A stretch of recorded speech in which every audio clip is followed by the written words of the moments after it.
Welcome to the next episode of the Dragon's Den podcast. Today we have on Todd Bourgeois, but we know him as Shakey. Shakey retired with 30 years of service, is a Navy veteran, and one of the most respected officers to work for Lafayette Fire. He has been one of the most requested guests since starting this podcast. This is another long one, but I wouldn't have it any other way. Thank you for listening. All right. Welcome to the next episode of the Dragon's Den podcast. Today we are joined by retired captain out of Lafayette Fire Department, Todd Bourgeois, more affectionately known by his friends and family as Shakey. So, Shakey, we appreciate you joining us on today's episode. I'm glad to be here. It took a while to put this thing together, one thing to another, but here we are. Yeah, we're good. We're here. The Shakey is you were one of the guests that when I asked out around the Lafayette, all the different captains and the different people, they said, who do you want to hear from that's retired? Your name came up repeatedly a bunch of times. And I told you that. I said, hey, you've been requested quite a bit. It took a little bit to kind of, like I said, scheduling wise, get us out here.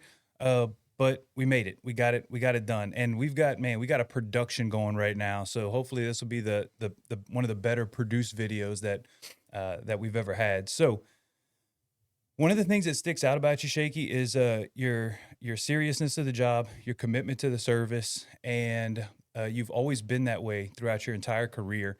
And that's one of the things that people really liked and respected about you. And that's going to be a big topic of what we talk about. But the way that we always start these out is to figure out your backstory. You know, where'd you come from? We know that you served the military, and then what is your fire service? How'd you get into the fire service? So we'll start there, and then we'll see what rabbit hole we dive into. Yeah, well, that's I start off, to start, I have to say, my dad was a military man, Army. He was MP, and in my family, we kind of, the military was kind of like something you did. And my dad was, and I'll talk about him later, but he was by far the greatest leader I've ever known. And I've known some good ones, and I've studied leadership. I know good leaders, but he's by far and wide the greatest I've ever known. And I'm not just saying that because he's my dad, but it's the truth. And so I went into the Navy. I joined the Navy Seabees. And I guess the first question people would say, well, what is a Navy Seabee? That's what I was going to ask you. I know what it is, but for the viewers who don't know. Most people know the most famous division of the Navy, the Navy SEALs, and they are, But a Seabee is a special warfare unit. And in the Seabees, we have two roles. We have a construction role and a combat role. And I wanted to join the Marine Corps. And before I go too far, the Navy Seabees works hand in hand with the Marine Corps. Wear the same uniform. We do the combat training with the Marine Corps. Gunnery sergeant is our combat instructors. But my role, I was equipment operator. I grew up on a farm, a small farm, Church Point, Louisiana, very small town. And we had tractors and forklifts and excavate, just about every piece of equipment you can imagine. So, by the time I was in school, I could operate pretty much anything. And I wanted to join the Marine Corps, and they had a Navy recruiter was listening to my spiel, and he told the Marine Corps recruiter, he said, can I have him, And so he started telling me about the Seabees, and he said, well, can you operate this? Can you operate that? I said, if it's got a steering wheel, levers, a seat, and pedals, I can operate it. So anyway, that's how I ended up in the Seabees as an equipment operator. And my combat roles, I was the M60 gunner. And so anyway, that's what a Seabee is. It's if you look at the Seabee logo, it's SEABEES. But it's actually Seabees, like construction battaalions. Okay. It's just a spelling issue. Yeah. Well, it's not really, because our logo, our patch is SCABEES, Seabees. Okay. And it's got a combat B in it. So anyway, it's pretty interesting. Most people or a lot of people, I shouldn't say most people, a lot of people don't know what is a CB. Yeah. So I didn't know.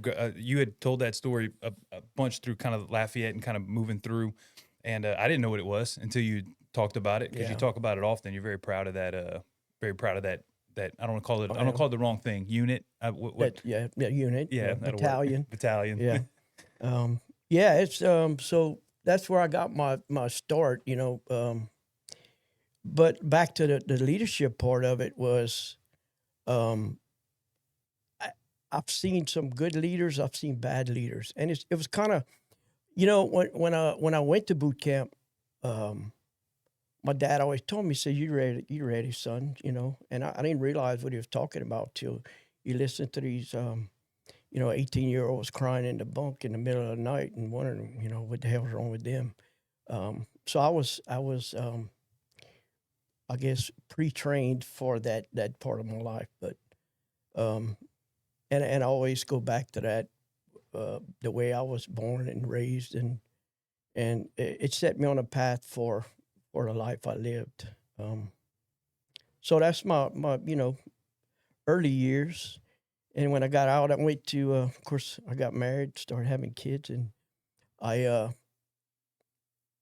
went to work for the U.S. Forest Service, the federal government, as a wildland firefighter, and it's different yet the same as structure, um, same kind of the same culture, as firefighters, and really had fun with that, and then I realized it was time for us to move back closer to home.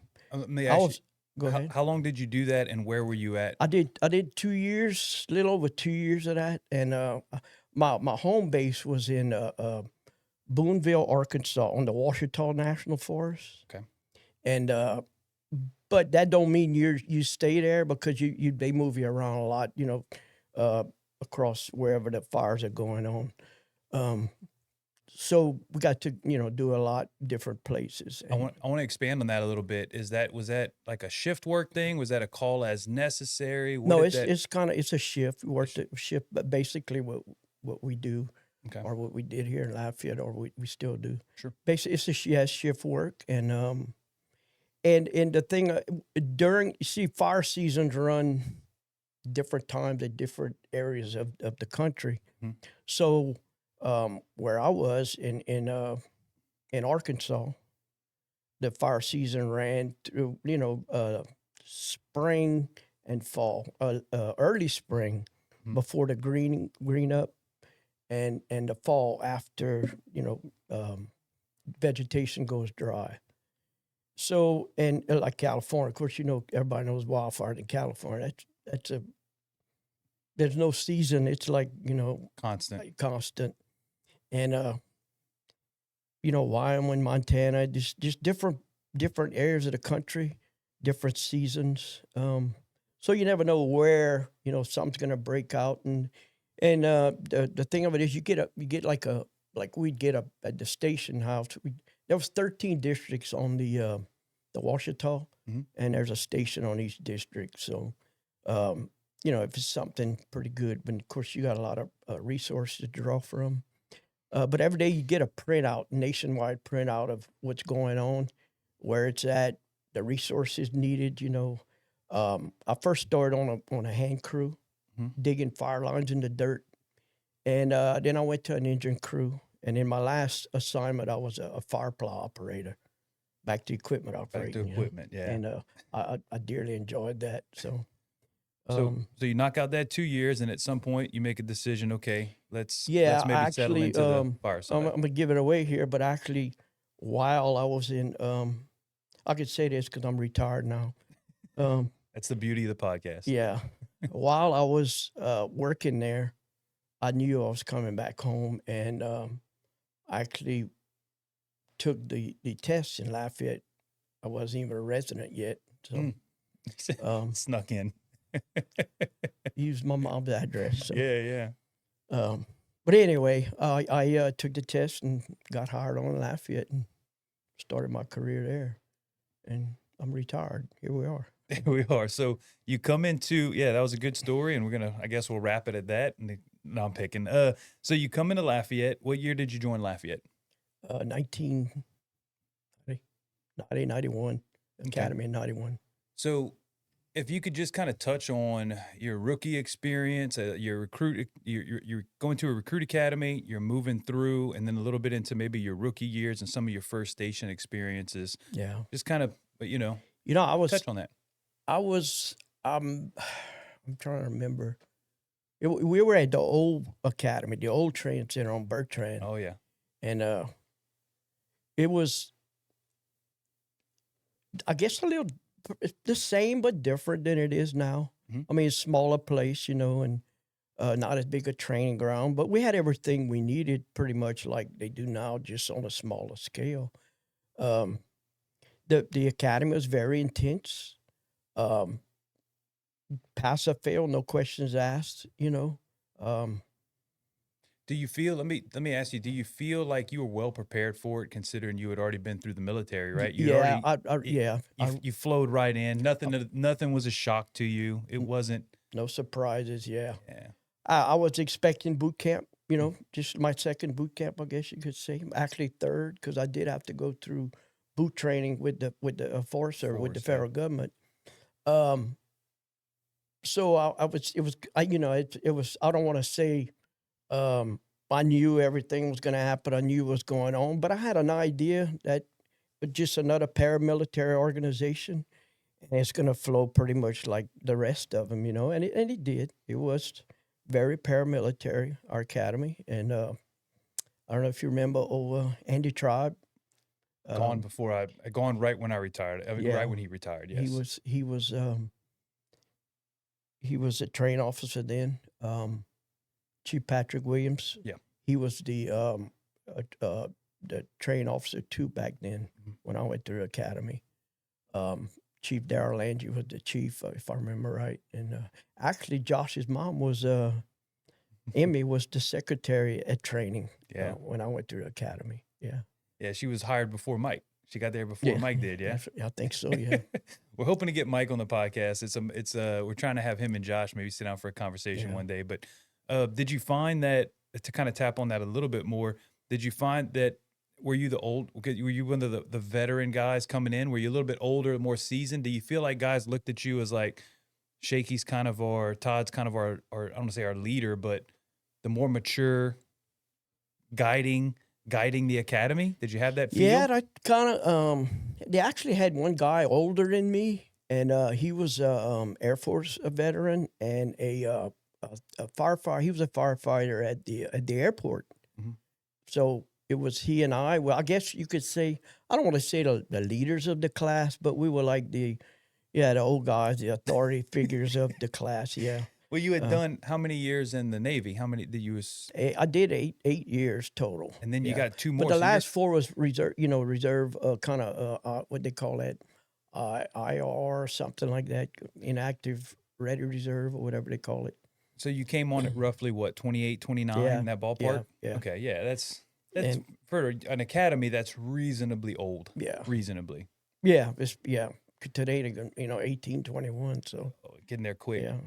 So you go through paramilitary, it feels good, and then you get your station assigned. Go ahead. Actually, just on that note, you're fine. I remember when Chief Harry Chauvin, he was the chief when I was hired, and I'll never forget my interview with him. The final interview, and I walk in his office, and he says, he said, I'm gonna tell you something. He said, I like hiring older guys like you because you've already been through some things and you pretty much know what you're here for, and that was the truth. It really was, but I was like, I'm thinking to myself, the older guy, I didn't think I was old at that age. But anyway, yeah, I guess when you're around a bunch of kids, I guess you're considered the old guy. So you move out to the line, right? You get your station assignment. I mean, kind of walk us through some of your early memories or anything that you want to talk about. Yeah, for first assignment, first captain, kind of those. What you got for that? I went my first day on the, of course, when you get out the academy, you get your assignments, your big envelope. And I was assigned to B crew, actually. I retired on C crew, but I was on B crew, and I went to the assistant chief's office that morning. And if I remember right, there were a few stations that were in need of a firefighter. One of them was Station 2. And I can't remember the other one. But anyway, I wanted to be a 2. Right. And for those listening that don't know, 2 is by far our busiest station. Every year, nobody touches 2. They're above by several hundred calls per year. So okay. that's Well, I didn't know what the numbers are recently, but yeah, I could be completely lying about these numbers. I want to say they float around 1900 ballpark a year, and I think it's always a tie. I say always. It's a lot of times it's a tie for second place. 3, 5, 4. They kind of bounce 6, back and forth. Yeah. But they are, they're in the 14, 15, 1600 range. But Okay. 2 is consistently the busiest. So go ahead. So I chose 2, and I was told it's a good place to go to learn and get into the job. And but that night, for some reason, I don't know if they had a firefighter sick. It was Chief Adam Lacombe, my first assistant chief. I love that old man dearly. He was a great leader. He needed a firefighter at Station 3 that day, that shift. So I worked my first day on the fire line at Station 3. So I get to 3. Is the captain is Ramon Bro, remember Rock? Yep. Perry Bourgeois was the driver. Yep. And Dwayne Arsenault was the fireman. Yep. And I was the second fireman. And you remember 03? There's a little tiny bedroom, bunk room, small station. Yes, yeah. Very. So we work our shift. I mean, it was, average. We weren't running medical calls back then. Just fire rescue, Mm-hmm. And I don't remember for sure, but I know we had probably a couple of wrecks and, false alarms. Didn't have any fires in that day. So that night, I guess it's we sitting around just talking, and first time I ever meet these guys was that morning, and we just talking that evening in the day room. They got the TV on, and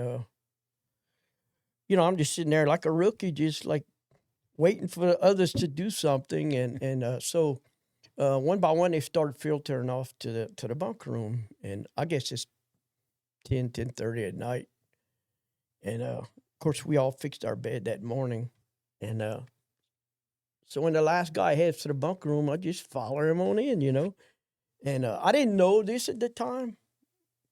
I mean, I remember my wife, elbowing me in the middle of the night, but I didn't know I snored that much, okay? So anyway, I go in at 10:30 at night and go to sleep. And it was a quiet night. I mean, we didn't move. And I guess I wake up early. I'm an early riser. I got up about 5 o'clock, which is what I do now. Mm-hmm. And I look around and it's like, there's nobody in the bunk room. And I'm like, man, I hope I didn't miss a call, you know? Yeah. So I get up, I walk, and then Ramon's on the couch, passed out. Perry's in the kitchen making coffee, and Dwayne's sleeping on the other couch. So I meet Perry. I said, man, what's going on? He said, what you mean? I said, well, why everybody is sleeping in the day room? He said, man, you was snoring so hard. He said, we couldn't sleep. Hey. I said, well, why did they wake me up and send me to the day room? He said, oh, no, dude. He said, you were sleeping too good to wake up. So that's my first night on the fire line at the Lafayette Fire Department. Woke everybody up from snoring. Yeah. Kind of a cool, I don't want to talk about that. I don't know if it's a leadership thing, but kind of cool that they had you expected almost like every right for them to go, hey, man, you get out to the couch. Yeah. But all three of them said, we're going to move because he was just sleeping too good. That's kind of cool, right? It Kinda is nice. right. You're right. I thought about that. Believe me, I'm like, man, I've thought about it several times through my career. Why wouldn't they just wake me up? And it was like, I thought that was very cool. Yeah. So you got shifted over to 3 for that short period of time, but Yeah. then you fall back into 2. You know, two and I was the extra fireman at two, and so I got moved around a bunch. Yeah. Um, so I've got to work a lot of different places. Now you know- you ended up doing about 20 years, but if almost all of it was at 2, correct? No, I did. Actually, I most of it. retired with 30 years, and I did. I worked as all That's in right. all three of my ranks. Actually, 4 as a at 2. Yes. I did some as a fireman, some as a first class, and a driver, and then my biggest stint at 2 was as a captain. Yeah, that's what I Yeah, always remember yeah. when I think Shakey, it's usually at station Yeah, 2. that was my longest time at 2 was as a captain. Yeah, and I moved from 2. I wanted to see the world. It's like because I did a long time at 5. I did a lot of That's right. most of my driver career was at 5. I forgot about Yeah. that time period. But I mean, I worked as a fireman. I worked a lot at 2, 5, and 6. As a driver, I worked probably the majority of my time at 5. That's right. Some at 6. I moved out of 5 to go to 6. I had like a year. I was going to be making the captain drink, Mhm. and I said, you know what, I gotta go somewhere else and just, do it somewhere else. So I did. Yeah. I moved to 6 as a driver, and that's where I got promoted out to captain. So I want to touch on leaderships that you ran, like not leadership, but like good bosses, right? And Yeah. we can talk about good, maybe, and bad examples of leadership a little bit later. We're going to touch on mentors towards the end, is what I want to tap on. So you're going through getting decent fire duty, and without mentioning people, like leadership examples. And because that's one of the big thing that you focus on. You've taught classes, which I also want to get Yeah. into. You've taught us. You've taught outside at some of these smaller conferences. You've done speaking gigs on this. Let's kind of go down that path a little bit with your experience in the military, what you witnessed in the fire service, and that helped shape your vision of leadership. Yeah, it's always said as people like that have been through paramilitary organizations that, I mean, the saying, there's leaders I'd follow through hell, and there's leaders I wouldn't piss on if they were on fire. You know what I'm saying? Sure. Excuse the language, but and that's in the most elite organizations to the most low. I mean, that's the truth, and great leaders just have a way of drawing in their people, and people want to follow them, and it's leaders. You've heard the term, man, he's just a born leader. Mm-hmm. And I don't believe that. I don't believe a person is born a leader. I really don't. People are born with leadership traits, but you're not a born leader. That has to be developed. Leadership has to be developed, and I think our biggest asset developing leaders, especially like the fire service, is by example.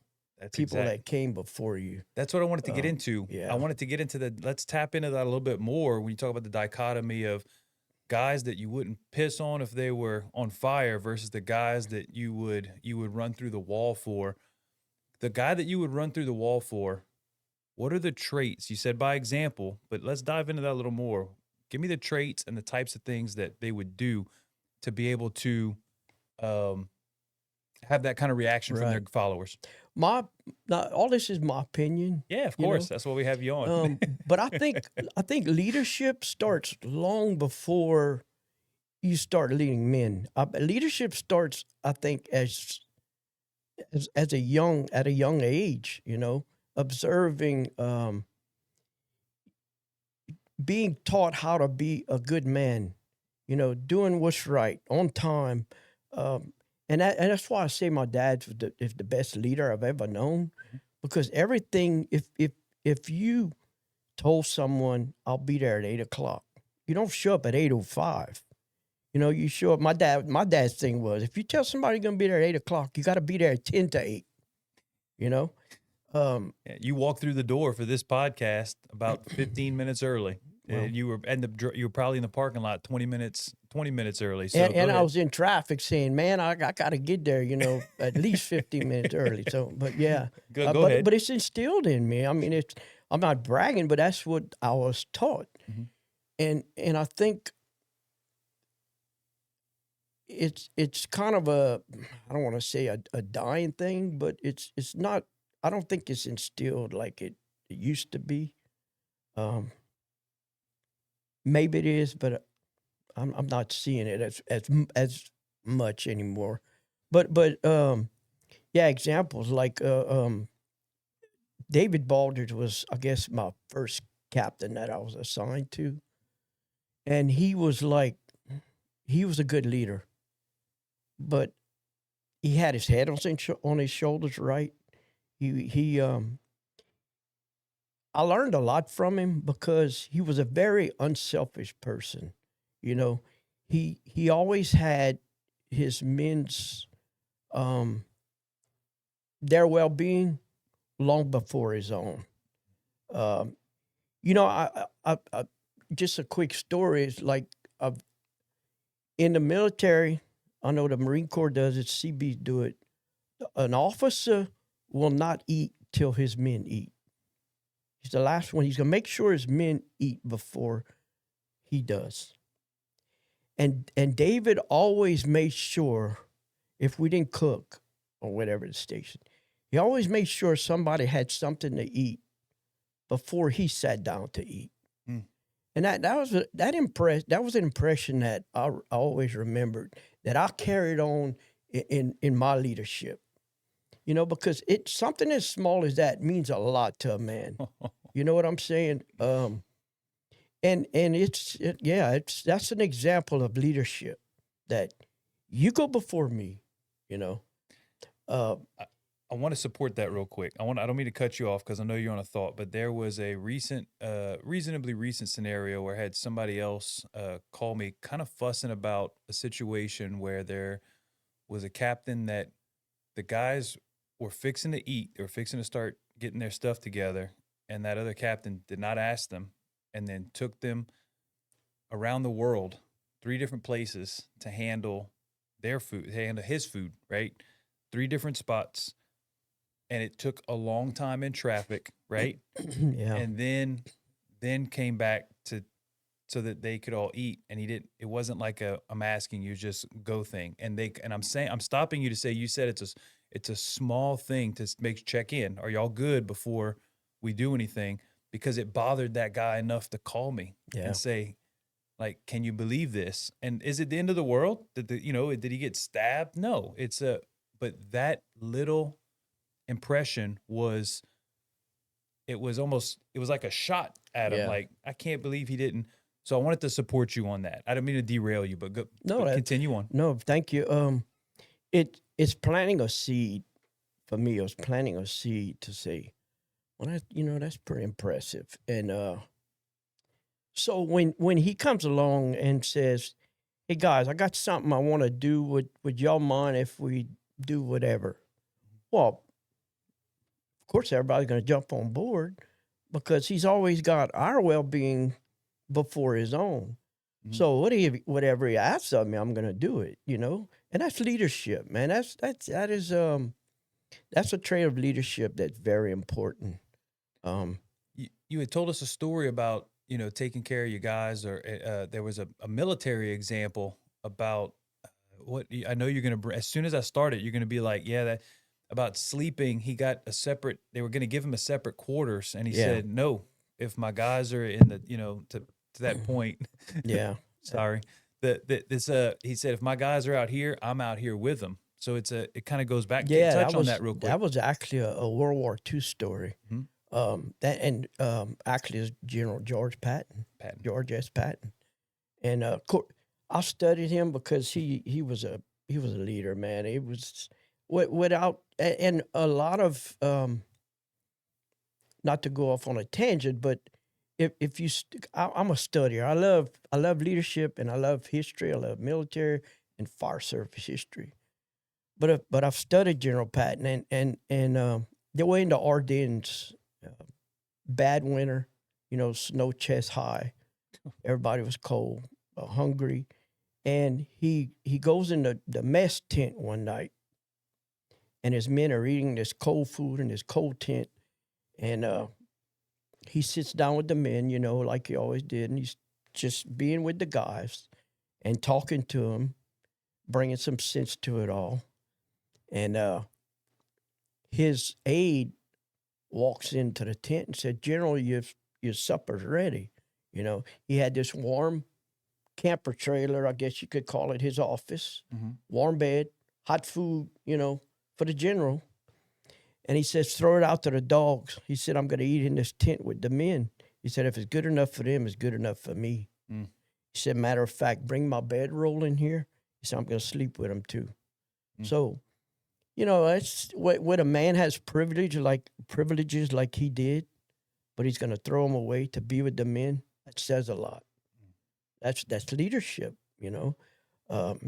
These men are doing the bulk of the fighting and the work of the war, and he knew that. So you have to take care of the, at the hub of the wheel is those men. So that's it's different. We can talk. I can talk about leadership all day, and it is. I love studying it. And, yeah. We're gonna dive back into leadership at some point. It's gonna kind of bounce back and forth. But one of the things that you wanted to touch on was bearing and culture. So let's bring it back a little bit to the fire service and kind of go down that path. Yeah, let's go with bearing. Sure. What is bearing?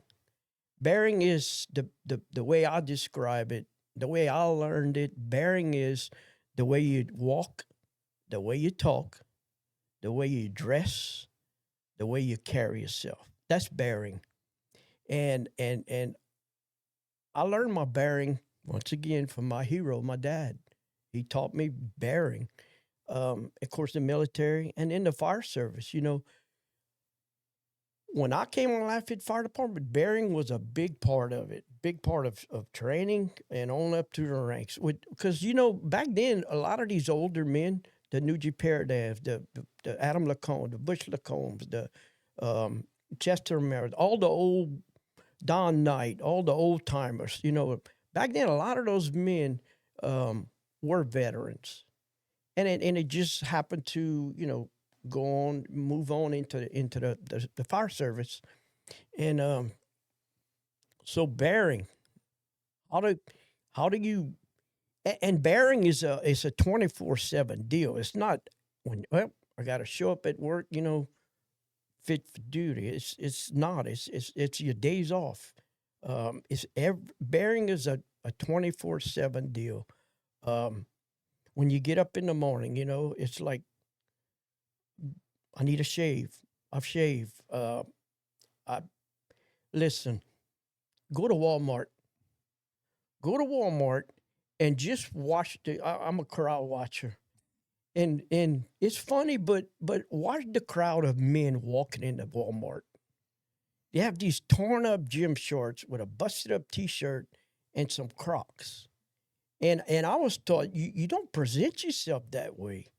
And it might sound stupid to a lot of people, but it's just ingrained in me. That's bearing. Be respectable in public, especially to yourself.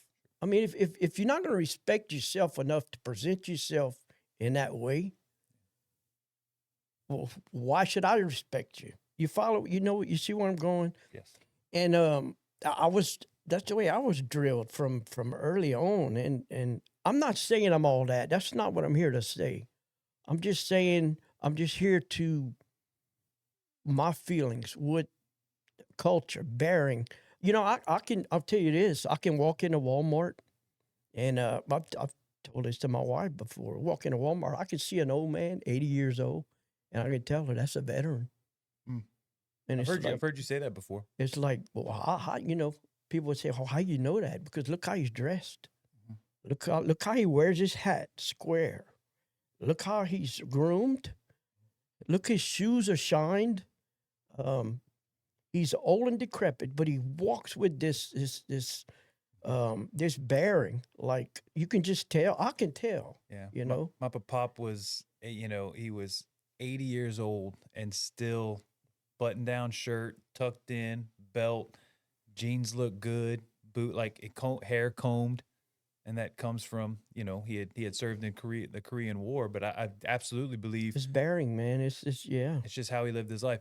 There's a saying, I'm gonna screw it up, but how you do one thing is how you do everything, right? That's right. So it's if you can't be only squared away in one position, it's if you're super sloppy in your home life, you're not taking care of yourself, you're not taking care of things you need.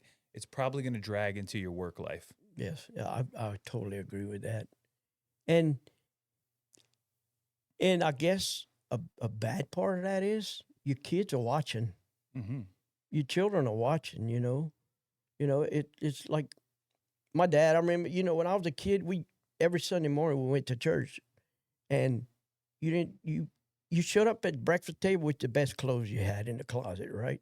It might not always been the best clothes out there, but it was the best you had, and that's what you showed up in, and it was bearing, and I want to tap on bearing for how was training when you first came on? You came on in 91. Was it something that was kind of because it's something that's very near and dear to me. How was it? What was the culture like? Was there a general attitude of we're going to knock some stuff out today? And I want you to go from that into how did you handle training and what was your vision of it? I think, yeah, that's a good point, because I think it was, just looking back, I think more paramilitary than it is now. It's like in training, you were, of course, you just start in an organization, you kind of shy and you don't want to do the wrong thing, but it was instilled in you that we are a paramilitary organization. We go to the rank structure, and captain's a captain, a district chief, and on up the structure, and the respect, and how you address people, and how we dress, and I think today that's still important. How you show up for work. A lot of people get upset to this day, even like when they're told you have to show up for work with your top shirt on, buttoned and tucked in, and your hair, you're squared away. Yeah. And some people that upset them, well, I'm just going to go in there to take my shirt off. Well, yeah, but, now I'll tell you this, we used to do inspections in the morning when we showed up. Yeah, for shift. Yeah, that was I came on in 08. That was long before. We had to be. We were inspected at the start of the shift, right? And another thing was when a district chief drove up to your station, mm-hmm. you stood up and you greeted the man. Mm-hmm.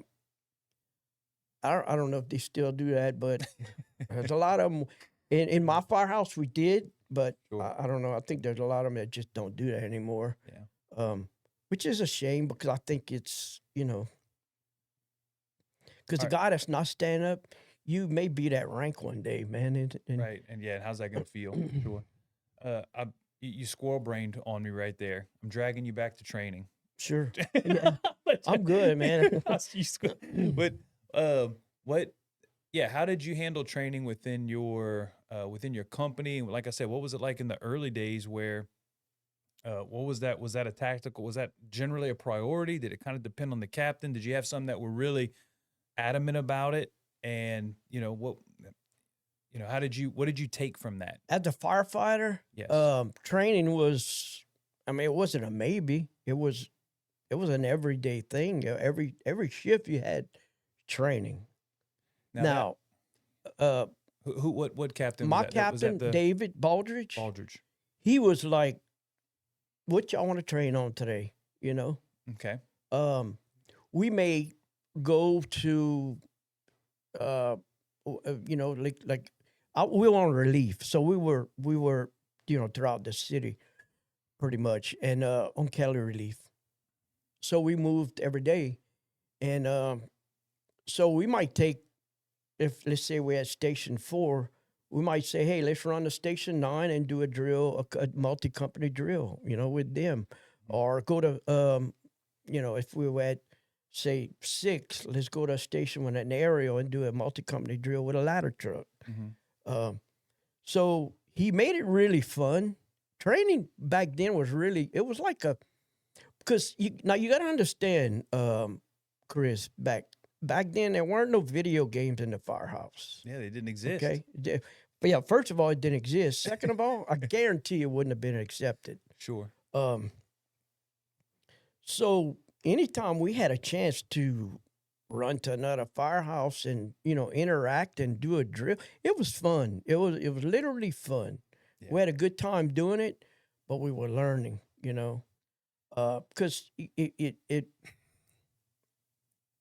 I got 2 real dear friends. They're both retired now from FDNY, and I always compared. I guess compared the wrong word. But I always wanted to parallel myself to them. What are y'all doing? How y'all do this? How y'all, And I'll tell you, man, we were right there with them. It's like on training, on firefighting. I don't know if you're probably aware of this, but back when, and even before my time, the Lafayette Fire Department was known as a very, very aggressive interior attack fire department. I'd be willing to say we still are. No, I agree. Yeah. I agree, because that's our bread and butter. That's the way we always did, and I hopefully always will fight fire. Yeah. Because that's by far the most, the best way you're going to save the people we serve. Correct. There's no time for, how the old saying goes, there's no timeouts, there's no room for error, and there's no second chance. That's such a true statement. Al Whitehead said that. Yeah, no timeouts, no room for error, and there's no second chance. So, FDNY is known for that. They're very aggressive interior attack firefighters, and so we always compare notes about that. And I was always very proud of this department because that's the way we did things, and that culture. That's the firefighter culture, Yeah, one of the things I want to talk about. One of the guys that I had on previously, Ray Landry, came on in about 1965. He said that their day-to-day basis at 2 p.m. they trained every day. That consistency, and that's kind of. I wanted you to kind of tap on that, whether it be a Ray Landry story or training. Yeah, I think one correction before going any further. Sure. I said earlier I graduated in 91. It was 92, the Fire Academy. So just get that straight. No doubt. But yeah, Ray Landry, one of the old war horses from way back when. My first captain actually worked under Ray Landry. I think Ray Landry was his first captain and his district chief. And David relayed a story to me one day. It was I forget the details of the call, but it was a fire call, and somebody got lost. And I don't know if it's the same one we spoke about earlier, but Ray came to the station, and I think he was a DC then. I know he was. He was a district chief at that time. and he told the men we're going to train on streets, and he gave everybody a blank map with the streets in the district with no names on them. Mhm. And he says, the next time we train on streets, I want everybody to be able to fill in the names of each street on that map. And that was his street training. So that's pretty intense, you know. If But- you want to hear the full version of that story, because I'm pretty sure it's the same story, he tells it. Ray Landry tells that on the episode, Okay. and the way he retells it very, very shortly, it was a full call. Something was actually burning, and it was a full response that got lost. It wasn't just Yeah. one truck. It Yeah, was the whole. He could hear him. He could hear him in the distance, and he he was telling the homeowner like, "Oh, they coming," but he knew like, "Oh, this is too long. They took a wrong turn somewhere," and then that's when he came back, and that's how he tells it. The Yeah. paper. It's time to learn the streets. So go ahead. And that's so, think about that. I mean, we have GPS today. You know, y'all, I think, correct me if I'm wrong, but I mean, the call comes into the rig now. It's got the map it's pretty awesome that we've evolved to that. I mean, of course, that's a good use of technology. Sure. I'm always talking to my wife about, good technology, bad technology. That is an awesome use of technology. I mean, think of the time it saves. I mean, in our business, seconds mean a lot. So when you can knock seconds off of your response, that's a good thing. But you still need to know your district, your streets, your hydrants, so on and so forth. Yeah. And I think it's still as valid a training today as ever. I don't care if it's on GPS and all your hydrants are there, so on and so forth. You still need to know where you're going, where your hydrants are, which way, what direction you're going to come in, I mean, we used to drill, I'm sure y'all still do, like when you're going to enter an address that you kind of want one truck to come from one direction, one from the other, and some of y'all still do a three engine response on an alarm. Yeah. I don't mean to derail it, but one of the things about technology that we're running into is, yes, it is a positive because we do get the GPS coordinates and we get it in the truck. We get it on our phones now if you want it. Now we have a system where it pops up on a TV that you can also look at. There's technology everywhere. The issue that I have found is that the guys that are glued to the phone and only using the routing on their phone and they're following the blue line is that they're not building a picture of I'm going to go off on a tangent. I'm going to try not to. Is they're not building a picture in their mind of what these turns look like. And so like in the physical world that we live in, they're not building from point A to point B. Like when I make a left here, there's a CVS on the right and there's this and there's that, where they're just following the blue line. And if you do that over and over, you're never building the picture of the world to where you can do it. You should be able to do it reasonably instantly. Hey, we're going from here to Central. I know very quickly, boom, boom, I know all my turns where it's going, and I can visualize it. If you're stuck following that blue line, you're not building that world. And then you keep relying back to the phone over and over again. It's good, but man, if you rely on it too much, it's bad. Yeah. So Yeah. Anyway. That's why it was always good to drive your district, Yes. Let's go, pick out an address and let's go to it. And you do that enough times, you start building landmarks in your database, in your mind. Yeah. A landmark, a CVS, a Burger King, what have you. I got to turn at Burger King, and that's a good drill. We had two firemen at 3 that were both going through driver training at the same time. One was pretty good with directions, and one was absolutely terrible. I'm not going to say his name, but it rhymes with Peyton Savoy. And so we would go, and as we're doing driver training, what we do is we'd send each one. We get 4 calls, right? So we'd start them out at the station, and then we'd get them out on the road. We'd send them to the address, and then while on the road, we'd give them the next one. And so he was allowed to use his phone, but without doing the blue line, and he would hop over. And then as we're driving, the quiz that we would give is, okay, what major road is directly behind you running the opposite way, right?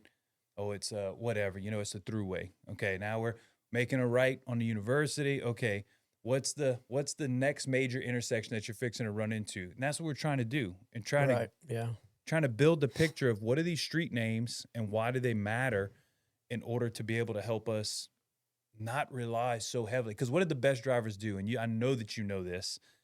Best drivers, not to say the map's not important, but the best ones, when an address would come in, they knew to where they probably didn't even need to go to the map. They knew exactly the routes to take because they had run them so many times. Yeah, exactly. Especially if you've been somewhere for quite a while. And I remember as a driver, you always had like in your district, always had landmarks. Like you could remember like CVS's 800 block of Johnson Street. So if it comes in at 1200 block, you know it's beyond that. You know what I mean? So I'm already to the CVS.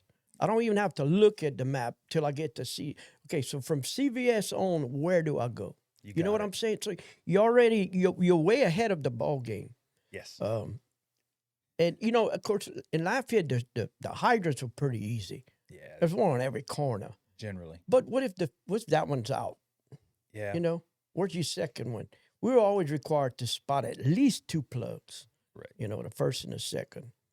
But yeah, addresses it's and it's important, man. It's just like that's part of the culture. You know, culture is not the firefighter culture is not for you to go to work today and just do whatever the hell you want. You know, today I'm gonna take it easy. I'm gonna watch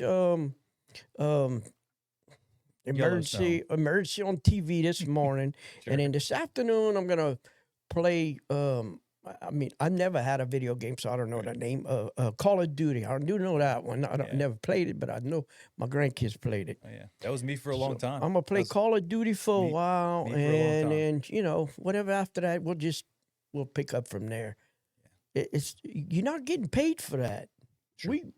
We are firefighters, man, and I'm a proud firefighter, and I want the public to walk in my station and say, "Wow." I want that kid to say, "Mama, I want to be a firefighter." You know, we are still the most respected profession in the world today. We up there with the military, PD. We're just so respected, and if we don't watch ourselves, we're going to tear that respect down. And once that happens, the fire service is in trouble. So why are we here? What are we doing here? We're not here for us, Chris Scott. No. We're not here for Shakey. We're here for the people that pays our salary, that we took an oath to protect, to serve and to protect, to save their life, their property, and whatever the hell else they need. Whether it's go over there and help a kid in ambulance, help this old lady onto the stretcher and put her in ambulance. That's our job, man. You know, it's a freaking breathing problem, you know. Well, you know what? You got paid to go do that breathing problem. And if you did it 10 times tonight, well then, you know what? Move to another station and do it 3 times a night. But that's our culture. That's why we're here. We're here because these people are paying us to do this, and it's not even a job. It's a calling. It's a profession, and it's ingrained in our culture. We're talking about culture. Culture is a firefighter means so much than a guy with a hose and putting the wet stuff on the red stuff. A firefighter is so much more than that, man. And my wish is these young kids can pick that up and carry it on because they're our future. They're our future. And we can't let that culture die. And our leadership needs to understand that. And we need to instill in these young men with leadership. And they need to be excited about this job. They need to be excited about going outside and setting up that ladder truck and climbing to the top. I just can't stress that enough, man. That's who we are. That's why we're here. We're not here for you. We're not here for me. We're here for the people that pay us our salary.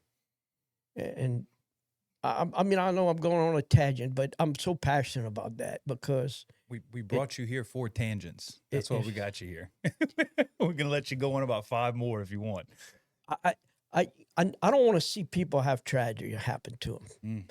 But if it does, I want to be there. I want to be there when their house catches on fire. I want to be the one to crawl in there and get the shit beat out of me and put it out. I want to defeat it, and that's firefighter culture, you know. I don't want to make this podcast about me, but I came in passionate. So I'm gonna ask you a question. You ready? I'm gonna ask you a question. That's specifically about me. I came in passionate as a volunteer, and I got complacent like I should not have been. I've been very public about that everywhere I've ever spoken.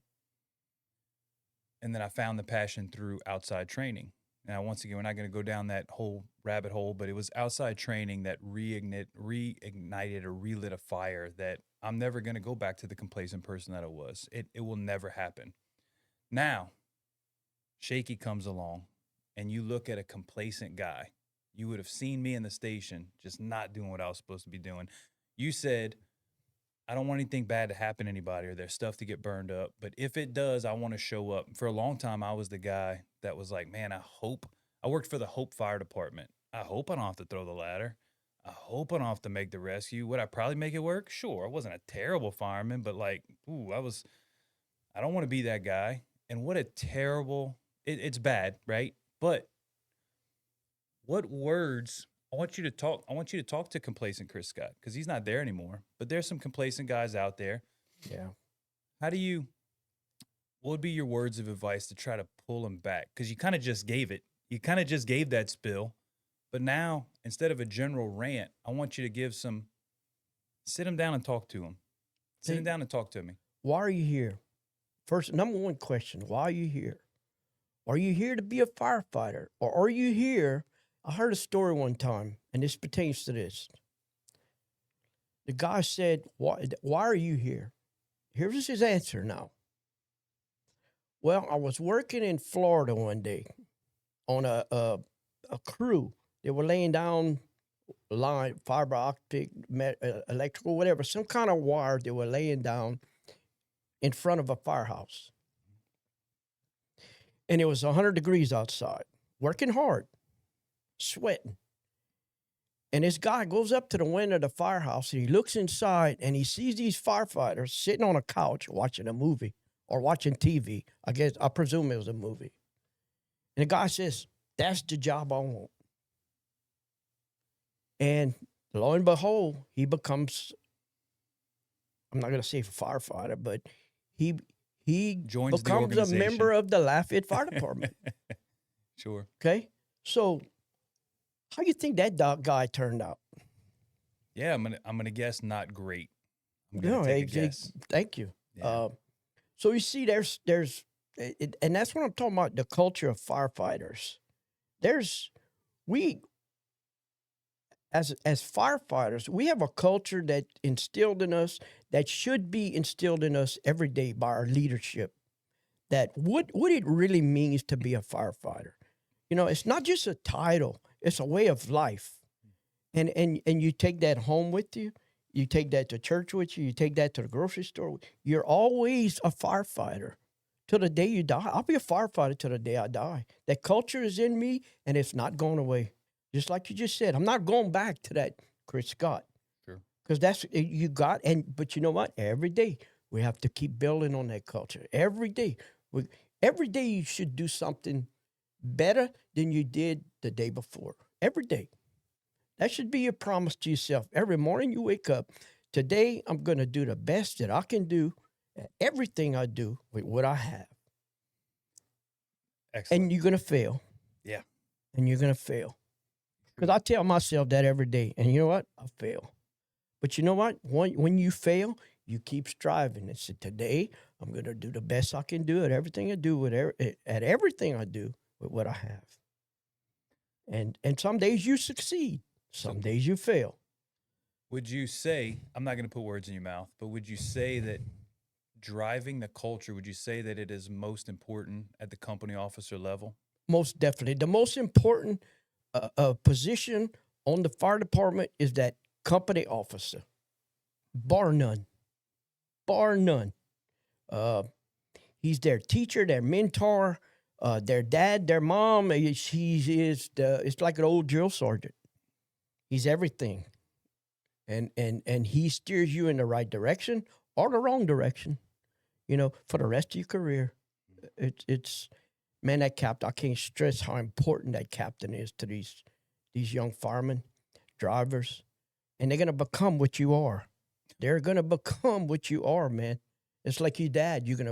Most times you become what your dad is. It's important, man.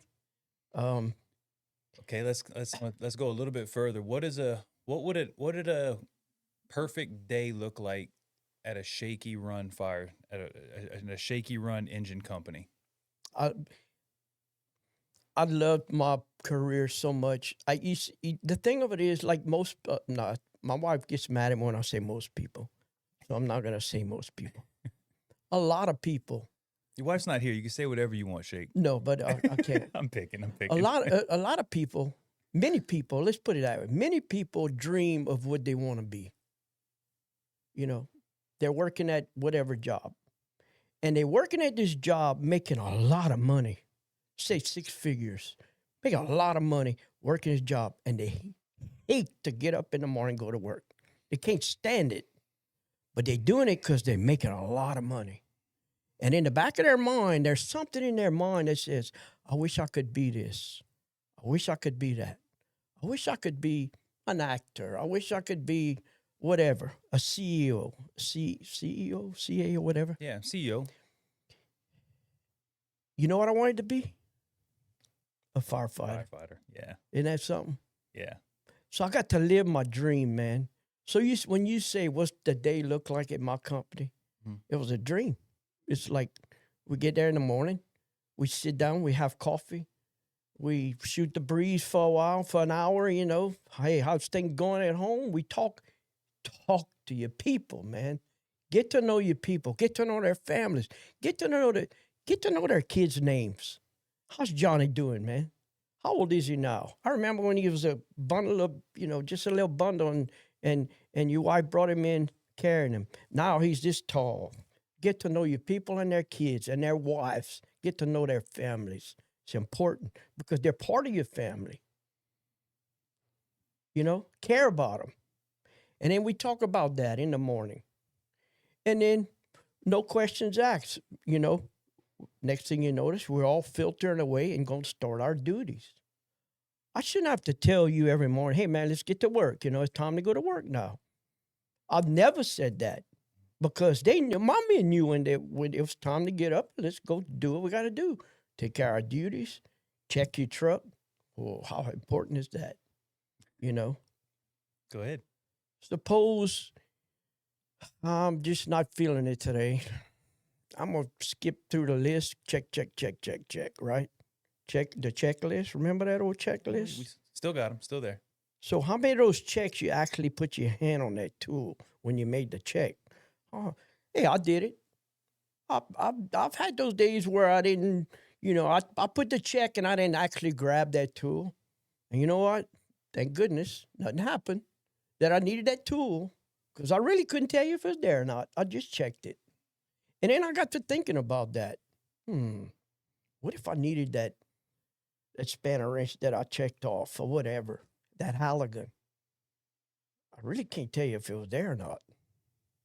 It's important. Is that vent saw? Is it gonna start? Did you start the vent saw? No. Why not? What if I need it 10 minutes from now? Is it going to start? I don't know. I didn't start it. And let's take it a step further. The guy who's cutting the vent hole, he don't need the vent hole. Thank you. The victim needs a vent hole. The victim needs a vent hole. Your brothers and sisters need the vent hole. I'm glad you brought that up because I'll never forget this. I was the Pennzoil building on Pinhook was burning one day. I get there, we're assigned to ventilation. We get up there, we vent the roof. Picture perfect, picture of, how you say that? Picture book fire, storybook fire. Yeah. Fire's out, everybody's drinking water. The attack crew comes up to and says, guys, y'all can't imagine how much it changed when y'all opened the hole in that roof. He said it was like unbelievably cooled off instantly. We knew when y'all opened the hole because that's how fast it cooled off. So what if the saw didn't start? You know? Gets hotter. Every- Conditions deteriorate. It's bad. Everything we do has a purpose, a reason. We do it for a reason, and it has to happen now. In its process, you know? And if we don't train on it, is it going to happen like it should? We hope it does. But let's not go on hope, man. Let's go on, yes, I started the saw. It cranked. I remember this, quick story. One day, Doesn't have to be quick. Don't rush yourself. brand new fireman, okay, fresh out of the academy. Good kid, hard worker, still there today. And I remember that morning, we're going to change the spark plugs in the vent saw. Let's change the spark plug. Looks at me. I said, I told the older fireman, I said, take him with you. We'll change the spark plugs, make sure he knows how to do all this and this. And he looks at me and says, what's a spark plug? Okay. I mean, this kid probably never cut grass, changed the spark plug in the lawnmower. I don't know. Probably never, because he didn't know what a spark plug was. Okay. I said, tell you what, take him out there, show him what the spark plug is. Take the spark plug out. Let him hold that wire and pull the rope. Well, what happened? Yeah. He got a little charge, right? Yeah. So my next question, you know what a spark plug does now? Oh, yes, sir. I know what a spark plug does. So it's just a funny story, but Man, we're going to show and tell, right? I'm not okay. We were talking about checking trucks, the importance of, but I do want to tap into something that I had Chief Riley on.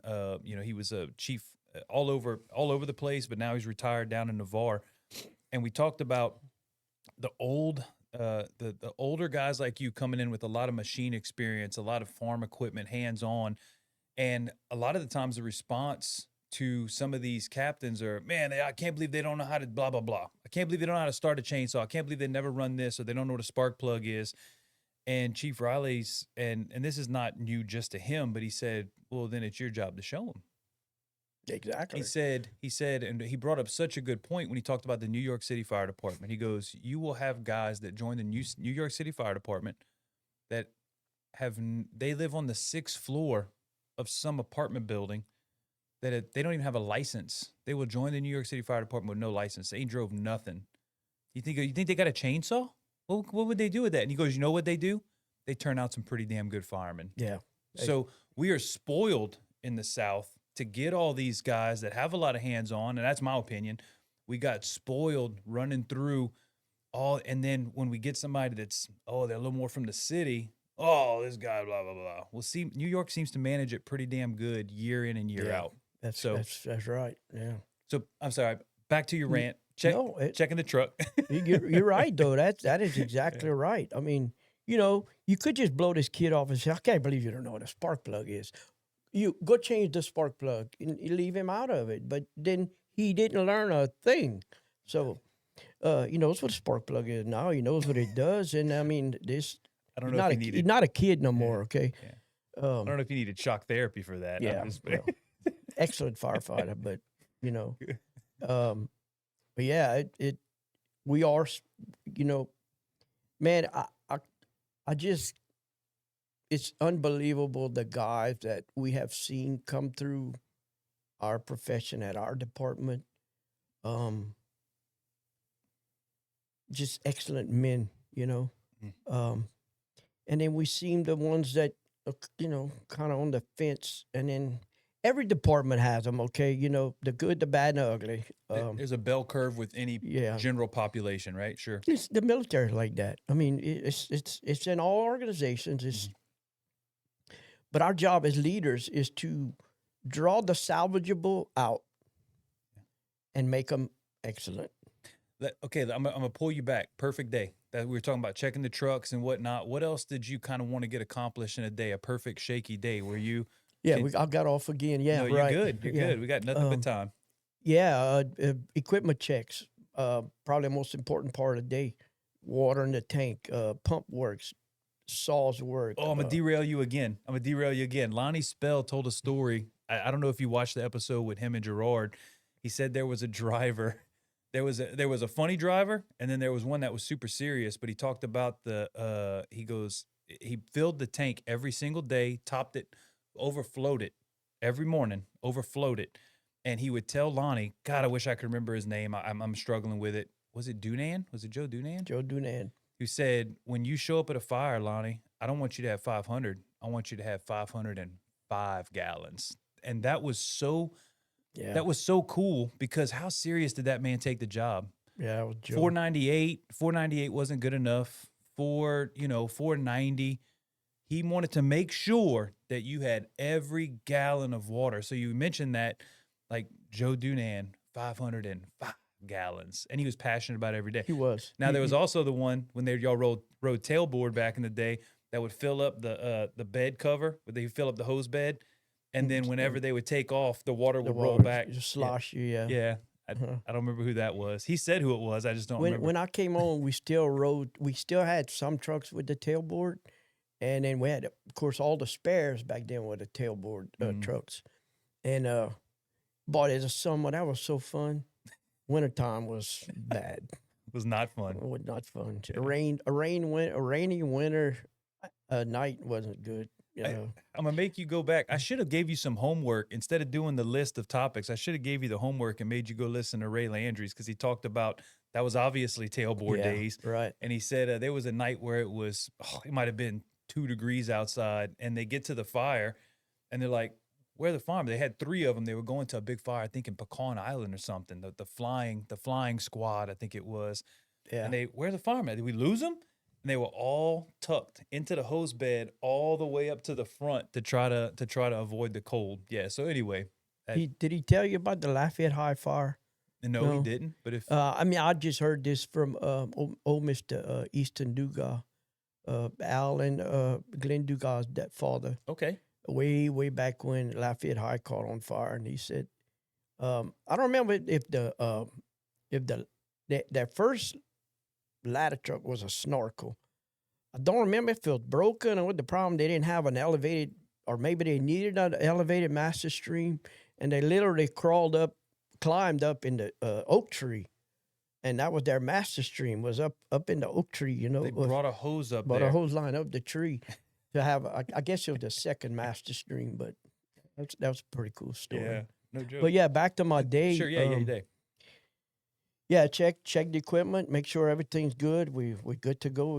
We full of water, and I got a story about the water thing too. But and then equipment checks are done. Everything's good.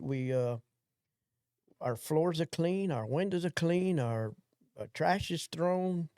And I need you to say 2 things. You're missing 2 things, and I'm really trying to get out of you right here. Is it so? The 2 things I'm looking for, Shakey. Did you try to get some training in on the day? Well, I didn't get there yet. Oh, that's on me. I'm not even close to the end of the day yet. We got an hour by hour breakdown. We're not even into lunch yet. You know. No, of course we're running calls between all of this. Sure. But yeah, checks are done. Equipment's good. Truck's good. All the chores are done. And you know, if I was blessed in my last assignment for the last probably 6 years, we had 3 excellent captains, and 2. I'm not going to call myself excellent. We had 3 captains that did their job. So when that next crew comes on, it makes it so much easier. Mm. You know, you can't be the only crew that does the job. I mean, you can be. Sometimes you have to be. But it's so much easier when all 3 of the crews are on the same page, on the same level, in the same culture. So anyway, all that's done. Then we're going to, after all that's done, we got our chores done. Let's come on in, guys. Come in the office. We're going to talk. So we're going to talk. Every day we got to talk. Every call we go to, we talk about it. I don't care if it's just a breathing problem or whatever it is. We're going to come in after that call, and we're going to talk about it. The good, the bad, the ugly. What we did, what we could have done better, what we did good. And every call, not just, I mean, I used to love to do that. Just talk to the guys and say, okay, guys, let's read about, let's go read a chapter on whatever. Uh, let's read a chapter on a spanner wrench. Who invented it? Why and what? You know what I mean? It's if you get interested in history, it's pretty fun. Halligan. Let's talk about the Halligan. Who invented the Halligan? Yeah, Mr. Halligan. Huey Halligan. You see, why he invented it? How has it had been improved since he invented stuff like that? Just knowledge, increase your knowledge. We should try to increase even when you're retired. You should try to increase your knowledge every day. So we get that done. Then we're getting close to lunch, I guess now. Yeah. So we got to figure out if we didn't cook today, and we did cook on a regular basis, but today we didn't cook, so we're gonna go out and get something to eat today. Okay, so we biggest decision of the day. What we eating for lunch? Okay, that's a discussion in itself. Well, I'm trying to eat healthy, and I don't care, and so sometimes the captain got to make the decision, okay, Yeah. guys, well, this is what we eating. All Yeah. right. So we go out and get lunch, whatever. Let me ask you back in the day for the viewers, because we're gonna get a lot of South Louisiana viewers here, but for the non-South Louisiana viewers, if you were cooking, let's say you back in the '90s, because I know that we kind of cooking kind of has fallen out of style as the years have gone by, but back in the '90s, what was a go-to meal? Well, that's a good question because most of the guys are hunters, right? Fishermen. Sure. So we ate deer meat. We ate fish, fried fish, grilled fish, blackened fish. We ate a lot of stuff we caught or hunted, killed. Game, wild game, rabbit, tame rabbit. I had a farmer who used to raise rabbits. We'd buy rabbits, and of course we'd go to the store, Albertsons, and pick up round steak, seven steak, whatever. So we always cooked a pretty hearty meal. And of course, as you know, we always cooked. It was for 2 meals most of the time. Yeah. So, I was trying to lead you down the path of essentially just a rice and gravy, right? That was kind of the ba- go-to. That It was was gonna be that was the basic go-to meal. that was the rice and go-to. It gravy. was easy when Yeah. you found out what meat's on sale, right? Yeah. For the most part, and throw Or some free. kind of or free, throw some kind of vegetable bean with it. What kind of Yeah. bean, what kind of side y'all want, and then you leave it on the stove. I ain't gonna lie. When I first came to the fire department, you hear, don't don't leave the food out. Yeah. We never did that on the fire department. It stayed on the stove. You put a little lid on it. We'll see you again in 5 hours. And Yeah, man, no. I don't know anybody that ever got sick. No, you're right. But it normally, I remember with David, it was like once it cools off, you put it in the fridge. Oh, and then y'all we put in the fridge, yeah. reheat it that night, whatever. Yeah. Sometimes it would Um, sit out. On some places it would Oh sit yeah. out. But Oh yeah. No doubt. And, So- and like you said, I don't remember anybody getting, food poisoning. no, I whatever. don't remember it either. Yeah, no. We pretty hardy stomachs though. So And think about it though, the way we ate. Some people would say, but it actually is a pretty healthy meal if you don't Yeah. eat too much of it. I've been in that spot too. As a fireman, eating like you're full, and it's like, oh, I ate too much. And having gone to a fire, and I remember a fireman. I'm not going to mention his name, Martin Below, but yeah, uh, it might rhyme with that. having to get to the fire and having to go behind the building and throw up before getting the job done. You know what I mean? So, yeah. So we got to keep that in mind too as we're eating. We could be on that rig here in a few minutes, but Yeah. you know how that goes. Food's Uh, good. So is very good. So you move through the day. We have our lunch. We moving through. There's another big ticking point for me that just has to get done. It can get done at a lot of different times during the day, but would you say you tried to do more than just first of all, I love the fact that you pull guys in and talk to them for every call. It's not something I do, but it's definitely something that I should be more. Sometimes we do, kind of depends on the call, but I'd like to be more mindful of that, even just quick conversations. you also had at a time before cell phones were as available and big as they were, so people are very attached to it. Lonnie Spell said it all the time, right? He goes, "This is killing the fire service because guys will dump into their phones and then they detach, and you're making a concerted effort to bring those guys together, which is good.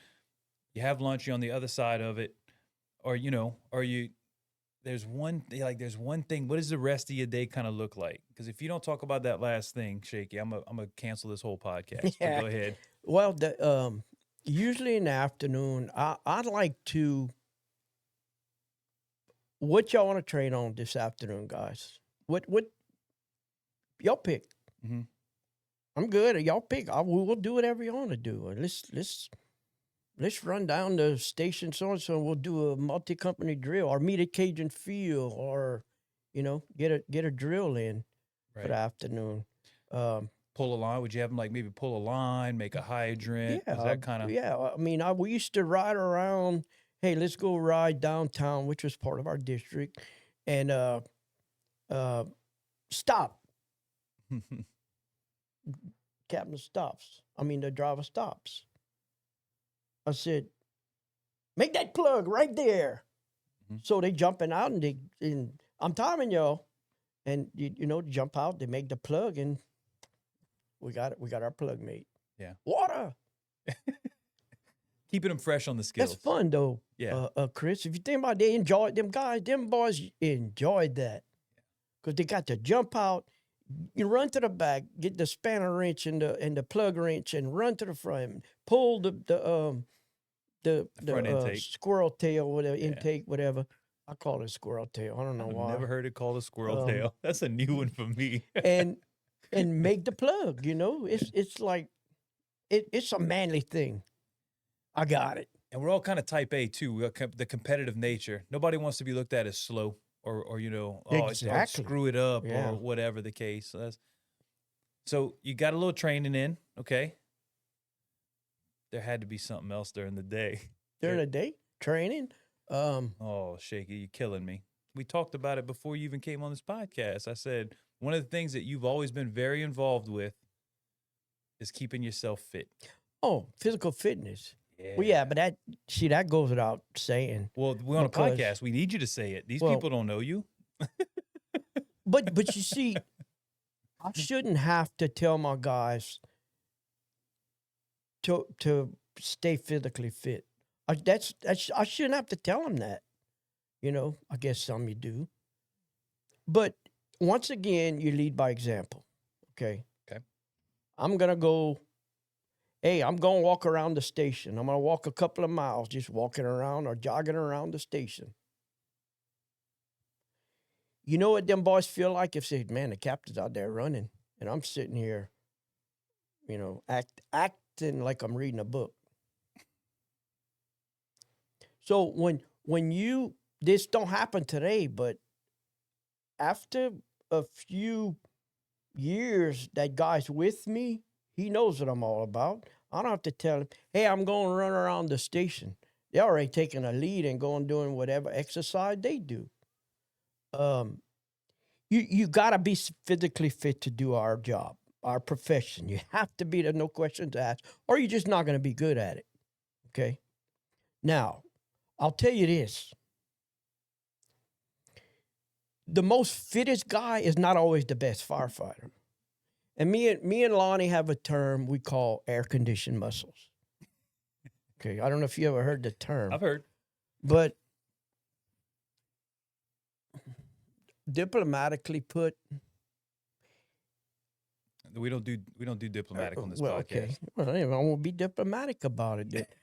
Air-conditioned muscles are always the first ones I've seen to the water cooler. Once again, culture. You firefighter culture. I'm a man.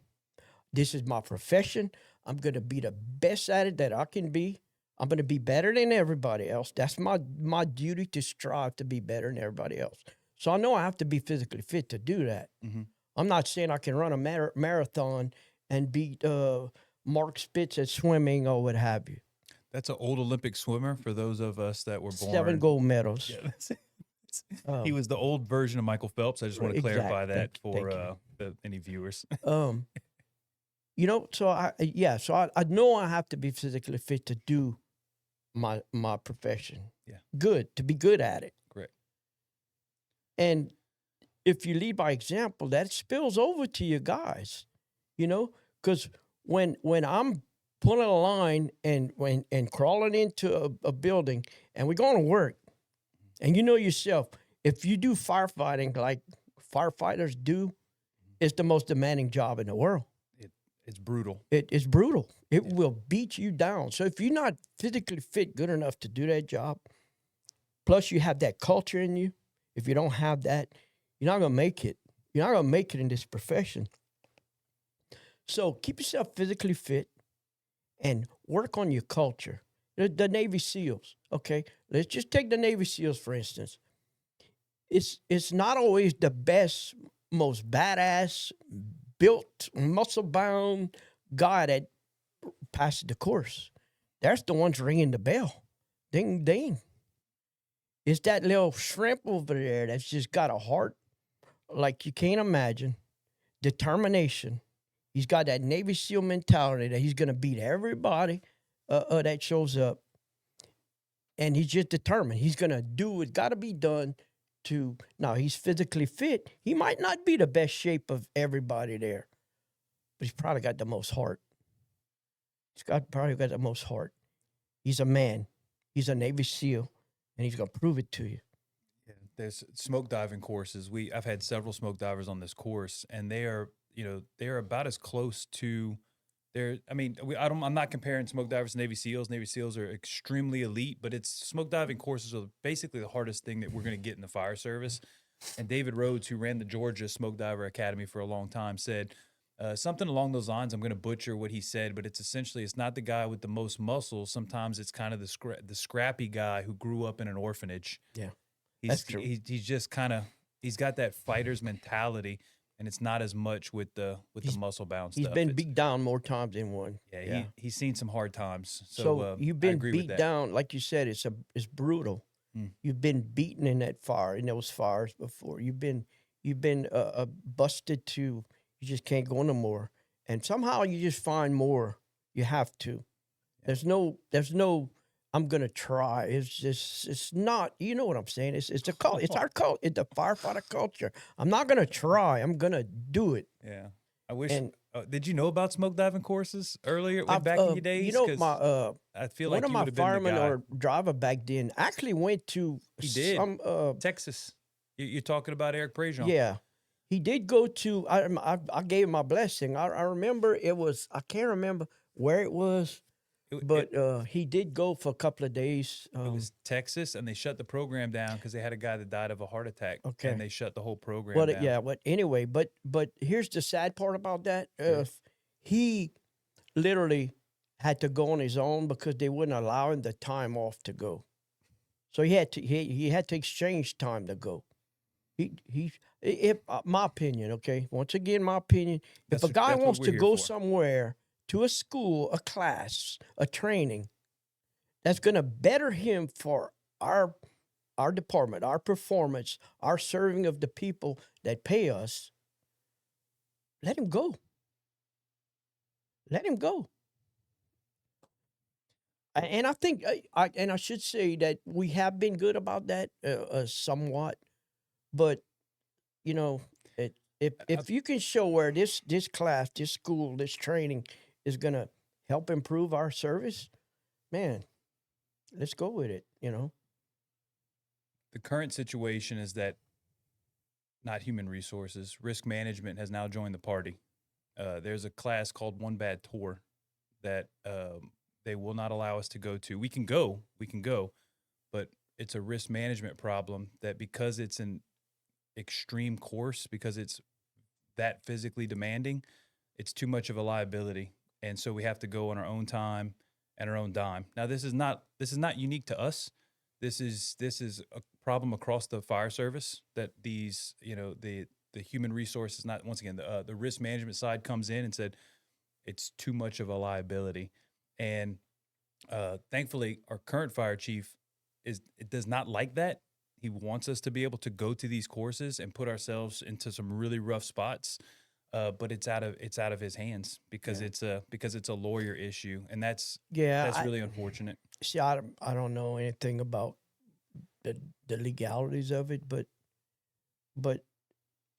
isn't that like, I'm just saying, you're not telling me like, look, don't attack that fire; it's too dangerous. You know what I'm saying? But it's very frustrating because the same people that are very likely making those policy decisions within your city, whatever city that happens to be, would very likely expect you, if their kid were trapped, to go do the hardest thing that you could possibly do in order to grab their kid. But when we want to train on that, when we say, here's this course that's going to put us in a really bad spot, and we want to do it in a safer manner before we have to go do it, nope, you got to go do that on your own. You got to pay for it. We're not giving you time off, that kind of stuff. And it's disheartening, but it is what it is. But as a leader, Okay. how do we change that? How do we approach this problem? Because it's a problem. You tell me I can't go to this training or this class or what have you because you said it's too dangerous or too extreme or whatever. But it's a proven training that is going to make me better, is going to make our people better, is going to enhance the service we give to the bill payers, the taxpayers. Yep. So how do we change their mind on a a legal standpoint, or because our job is extreme at times. We do things that most people will refuse to do. We do things that a lot of firefighters refuse to do. Sure. Or firefighters. Sure. So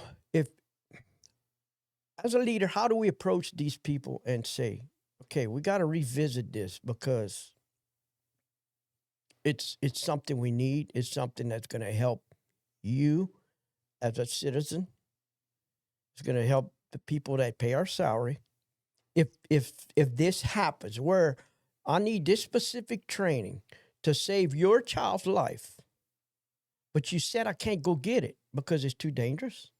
Yeah. But you expect me to do it when it happens for real. Yeah. And just to clarify, nobody stops us from going, but it is not endorsed. But I understand it's not endorsed, but we still need to have the change that says, okay, you have my blessing. And I'm just asking a question. As a leader, how do we make that happen? You know what I'm? It's a great question. I would think, and this is my opinion and my opinion only, that you should have the ability to go and talk to risk management and say, you denied this thing. Do you know what it is? Why'd you deny it? Okay, do you understand what it entails? Educate yourself about the program that we're trying to go through, whether it be OBT, one bad tour, smoke divers. Research it, understand what it is, understand the value, because it is literally, once again, we're not doing the smoke diver Navy SEALs comparison, but it is the hardest thing that we can do in the fire service. And here's the value that it brings to us as an organization, and then you sell it. I think you would have to kind of sell it. Like, what's the difference between going to a conference where you have live fire at this conference, but it's not as hard? Well, where's the line for as hard? Because you're allowing me to go to this, you're paying for this conference that I can go to where they're going to do live burns under regular fuel loads, and I'm going to crawl around in gear. I'm going to rescue some fake dummies. Okay, well, that's hard and difficult. But this thing is too hard? Where is the line at? And I guess you start asking questions. Where, if it's denied, why? Where is your line for difficulty? Yeah. And then see. Well, but see that line doesn't exist. But it exists. But Shakey, but may exist for when a denied versus a. I understand that, but we have to educate them that line doesn't exist. Yes. Because here's the thing: they have to be educated. Yes. And say, look, here's the thing: when I push into a building, a house, at midnight, and there's flames between your children and a way out, and I, as the officer, have to make a decision. Do I push on or do I pull back? See, we built a culture of safety. in the fire service, where we are trying to get away of our culture of service. Now, I'm not saying you go be a reckless dumbass and do things that's going to get you killed. Okay, that's not the goal is to save that life, to save that child, that old lady, the young man's life. And our culture says, as extreme as it gets, we have to see, that's where training comes in. We have to be able to make that decision at a moment's notice. I mean, split second. We have to make that decision. Do I push on or do I pull back? And I'll just say this. I have never pulled back. Never. Now, what I have, I'll tell you this. There's one time that I came nanosecond from pulling back. And I'm glad I didn't. And we can go into that in a minute, but the public has to be educated about that because they don't know that I'm in this building and there's flames licking the top of my helmet. And there's somebody in that back room. If I pull back, they not getting out. And they may not get out if I go after them. But I'm the only thing they got, just standing between them and those flames. So, training helps me as extreme as it can get because where I'm at now, it don't get more extreme. Okay, where I'm at this point, making this decision, it don't get more extreme than that. So why can't you allow me to go do this training and to get extreme enough to where it can help me make those decisions when I get in that position? That's going to be a long clip. But so Donald Smith, to support your point, Donald Smith sat over there in the corner. All four of the men at the table were Mississippi smoke divers. One of them was an Oklahoma smoke diver. And Donald Smith said on their hot evolution, that they're all hot, but on the hottest evolution at Mississippi smoke diver, he completed it and he got out. And he said then when he went into an actual fire, there was another fire that he went into after Mississippi, he was able to instantly reference the hot fire at Mississippi and go, oh, I'm good. He had already felt, it gave him a temperature gauge. It gave him like a thermometer to go, I know that I can sustain this because I've already done it. This fire's hot, but I've got a lot of bandwidth to be able to operate in. Now, imagining not having that reference point, right? Yeah. You never got this, and then now you got this, and you go, maybe this is too hot. Well, I don't know because I didn't get put in this really bad spot in a safe environment where nobody's life's in it's all, mannequins and that kind of thing. So wouldn't it be great to be able to be pressure tested in a safe environment so that when the real pressure test shows up, we've got something to reference back on to go, I'm good. That's what I'm saying. Beautiful. It's far. We talking about culture all day. Yeah. It's firefighter culture to listen. In the old days, before my time, before the SCBAs, these guys literally, I mean, they killed themselves. Okay, they went as far as they could with a damp rag over their nose, with their nose on the floor, and pushed through some things that we can't even imagine today. And they did it because that's firefighter culture. That's what makes you a man, that this is your profession and you're going to do what you got to do to save that person. Are we going to go just recklessly kill ourselves? No. But a quick story. I went to apartment fire one day. I was a young fireman. Chief Lacombe, Adam Lacombe was the assistant chief. Three-floor apartment. We're ventilating the third floor. New safety man for the city, not a fire department safety guy. He was with the safety department from the city. He, from my understanding, he had just graduated from college. Safety, certified safety engineer, whatever they call him. And he was, I guess he had a scanner. He was going around the city, observing I guess he was trying to learn his job. And we got 3 men on the roof ventilating the 3rd floor. And when they broke through, fire, smoke, heat, gases just wow come out that hole, that vent hole. The guy goes up to Chief Lacombe and says, "That is an unsafe act."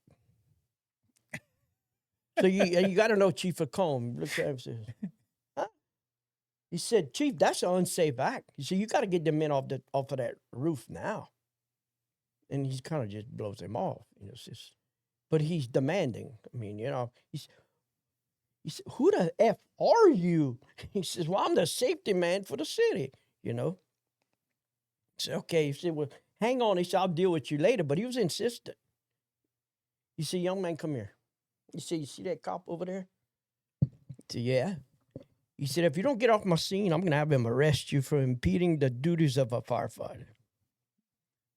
Guy was pissed. And he's Chief Lacombe. I'll never forget these words because I've used them before. He said, "Young man, I want to tell you something. After things settle down, I want to tell you something." He said, "Everything we do today on this scene is going to be an unsafe act." But he said, "We're going to try to do everything we do as safe as possible." So back to the point is, that's our culture. That's our duty. That's what we have to do if we're going to save life and property. Because if we are so ingrained in this culture of safety where we can't do our jobs, buildings going to burn down, people are going to die on a more prevalent than they are now, and our profession is going to become useless. Because when the public can do what we do, we're no longer needed. The taxpayers can save a bunch of money and shut the firehouses down when they can do what we're doing. And if you continue on that track, and I'm sure I'm going to get a lot of blowback across the country on this, but until Only my mom watches this podcast. She'll be fine. Right. Until we're able to do our profession like our culture, like it's supposed to be. I mean, if we change that, we're done. We're here for a purpose. We're here for a reason. And life's short. I forget the chief. Oh, I'm going to say the wrong chief. Internet, you can accost me if you want. I think it's Scott Thompson out of Colony. I think he said, I think it was him, said if we don't do our jobs to that appropriate level, then the citizen is going to tell us how we need to do it. They're going to come in, like you said, they're going to come in and find those shortcomings and demand that those things get done. If we get stuck in this safety culture, one of the and you've heard it before, after a critique of a fire, hey, what'd you do? First in, you did this, you did right, and we go kind of all the way down with all the people trying to make it better for the next time. One of the things that gets said often, and there's a guy that says this that I love to death. I love this man to death. I'm not going to say his name, but I love him to death. But what we hear often is the fire went out, everybody went home. And I understand the point. Hey, nobody got hurt, right? Nobody got hurt, and that's what we're happy about that. Of course. But my issue has always been, not always, excuse me. This is a recent revelation in the last 4 years, is that if we don't get off the couch, if we don't leave the couch, what's going to happen? The fire will go out, and we go home. If we do nothing, the same exact result happens. So I don't want our standard to be, all right, guys, good job. The fire went out, everybody went home. I want it to be, did we screw up the stretch? Did we spaghetti that? Because if we did, we need to talk about it. Did we twirl the Halligan around like a baton because we didn't know what side we were going to use? How many seconds did we spend twirling it because we didn't train up on forcible entry?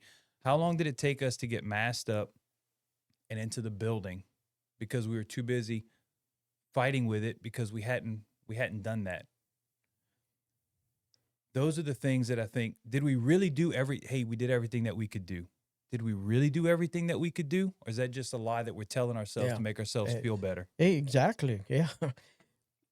You know, I remember back then too that I remember having a chief that I'll just go to the call and he's on the radio calling everybody out. Get out, get out, get out. And I remember radioing back and saying, "We got it, Chief. We're on it. We got it. We're at the fire. We're putting water on it. We got it. I want everybody out the building." Dropped the hose and got out, and it burnt to the ground. Thank God it wasn't nobody, it was, I know the occupants were already out, but we had it. And we got out the house, and I remember for the critique, this chief said, "I have to learn to trust you guys more. I have to learn to trust my captains more." And that was such a learning experience for him. And I remember going to a fire and pulling up after probably 2 years since that incident, pulling up and him coming to me and says, "This is what I got. I need you to go find that fire and put it out." And I remember him saying, after the afterthought, "I almost pulled y'all out of there." And he radioed and says, "Y'all okay in there?" So we got it. And it was like, he said, like, when I heard I got it, I was at ease. He said, because I knew he learned to trust us more. But if you don't train and learn your craft, he's not going to be able to trust you more. You have to prove to him that you know what you're doing, that you can be trusted. You know what I'm saying? It's like your son saying, as he's growing old, you finally learn to trust him because he proves to you that you can trust him. It's the same thing in our service, in our culture. All right, Shake. We one of the things, moving on to a slightly different topic, one of the things that you had talked about, or we talked about on the phone previously, was that when you are passionate, you're trying to make a push with inside your organization, that you might run into a little bit of resistance. So I kind of wanted you to go through that process generically, and then what your solution for that kind of was. Yeah, not Mike. You're gonna run into the opposition in an organization, and it's part of the culture. It's like you have this idea, and it's good. It's a good idea. It's gonna work. You want to implement it, and then you get the air let out of your balloon and say, "No, we can't do that." And it's like, shit. I really thought this would work good, But to be more specific, I've tried that route before. Went to the chief and said, "Chief, I think we should start doing this." And he tells you that's a good idea. He said, "Well, we'll look into it," and then you don't hear back, and it's like you sooner or later you get the message that this ain't happening. They'll either come out and tell you we're not doing that, or they just keep putting you off, and that's a way of saying no. That's the kind way of saying no. I just keep putting you off. He listened, he understood, but he didn't value. It sounds like it's like it was the kind way of saying no. Yes. So where do you go from there? What do you do? And it took me a while to realize. And I'm just telling you life experience from me. I'm not, or this whole podcast. I'm not just trying to say I'm the shit or I'm it. I'm just telling you what things that happened to me, how I did it to improve and what so on and so forth. This is why this podcast So- exists. So you're right on point. So what I did as a leader, I said, you know what, I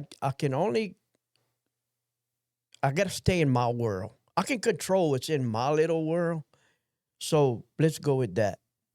And I found that approach works because once your little world starts getting better, people start saying, what they doing over there? You know what I'm saying? Whatever you're doing in life, once your little world starts getting better, the neighbors over there says, man, what that guy doing over there? So he starts peeking over the fence and watching what's happening. Says, And secretly, he starts doing it too. You see what I'm saying? Then it starts to spread. And when that happens, your original goal starts happening, and all you did was pull back to your little world. And you didn't, it took an army to do it, not just you going over there and pushing it. So by controlling your little world, the world grew. Your little world grew. And your neighbor started noticing. And your neighbor said, well, shit, I want to be better than him. So what your original intent was to do is now happening. Beautiful. And you had so much help that you didn't know was there, help to spread it. So, and that's why we are a brotherhood. You know, it's like, okay, so he thinks his company's a badass. I'll wait till see what I got for him. So, and your original intent was to make it better, and now it's getting better. And all you did was you pull back to your little world and control what you can control. Yeah, that's not a better answer. That's about as good as it gets. Yeah. Yeah, I'm not going to deep dive into that, but I'll say this. I have experienced it, going through it, and that's the perfect answer for it. I love it. Absolutely love it. I'm going to hold it there. I'm going to hop over to a different topic, and it's a little bit of a change of pace, but I want to get into teaching because our organization is decently large. I say it's mid-sized. There are not many people out there that are teaching out and about, and you were kind of one. I don't want to say you're the first one, but you're probably up there in the select few that you and Lonnie had put together a program and taught out at the Central Acadiana Fire Symposium, which we hope to start back up this year. By the way, we missed it last year, funds and scheduling, but this year we're trying to pick it back up. But y'all were teaching out there in, I don't know, 2022. I mean, 2021. I mean, Something like that. it yeah. was.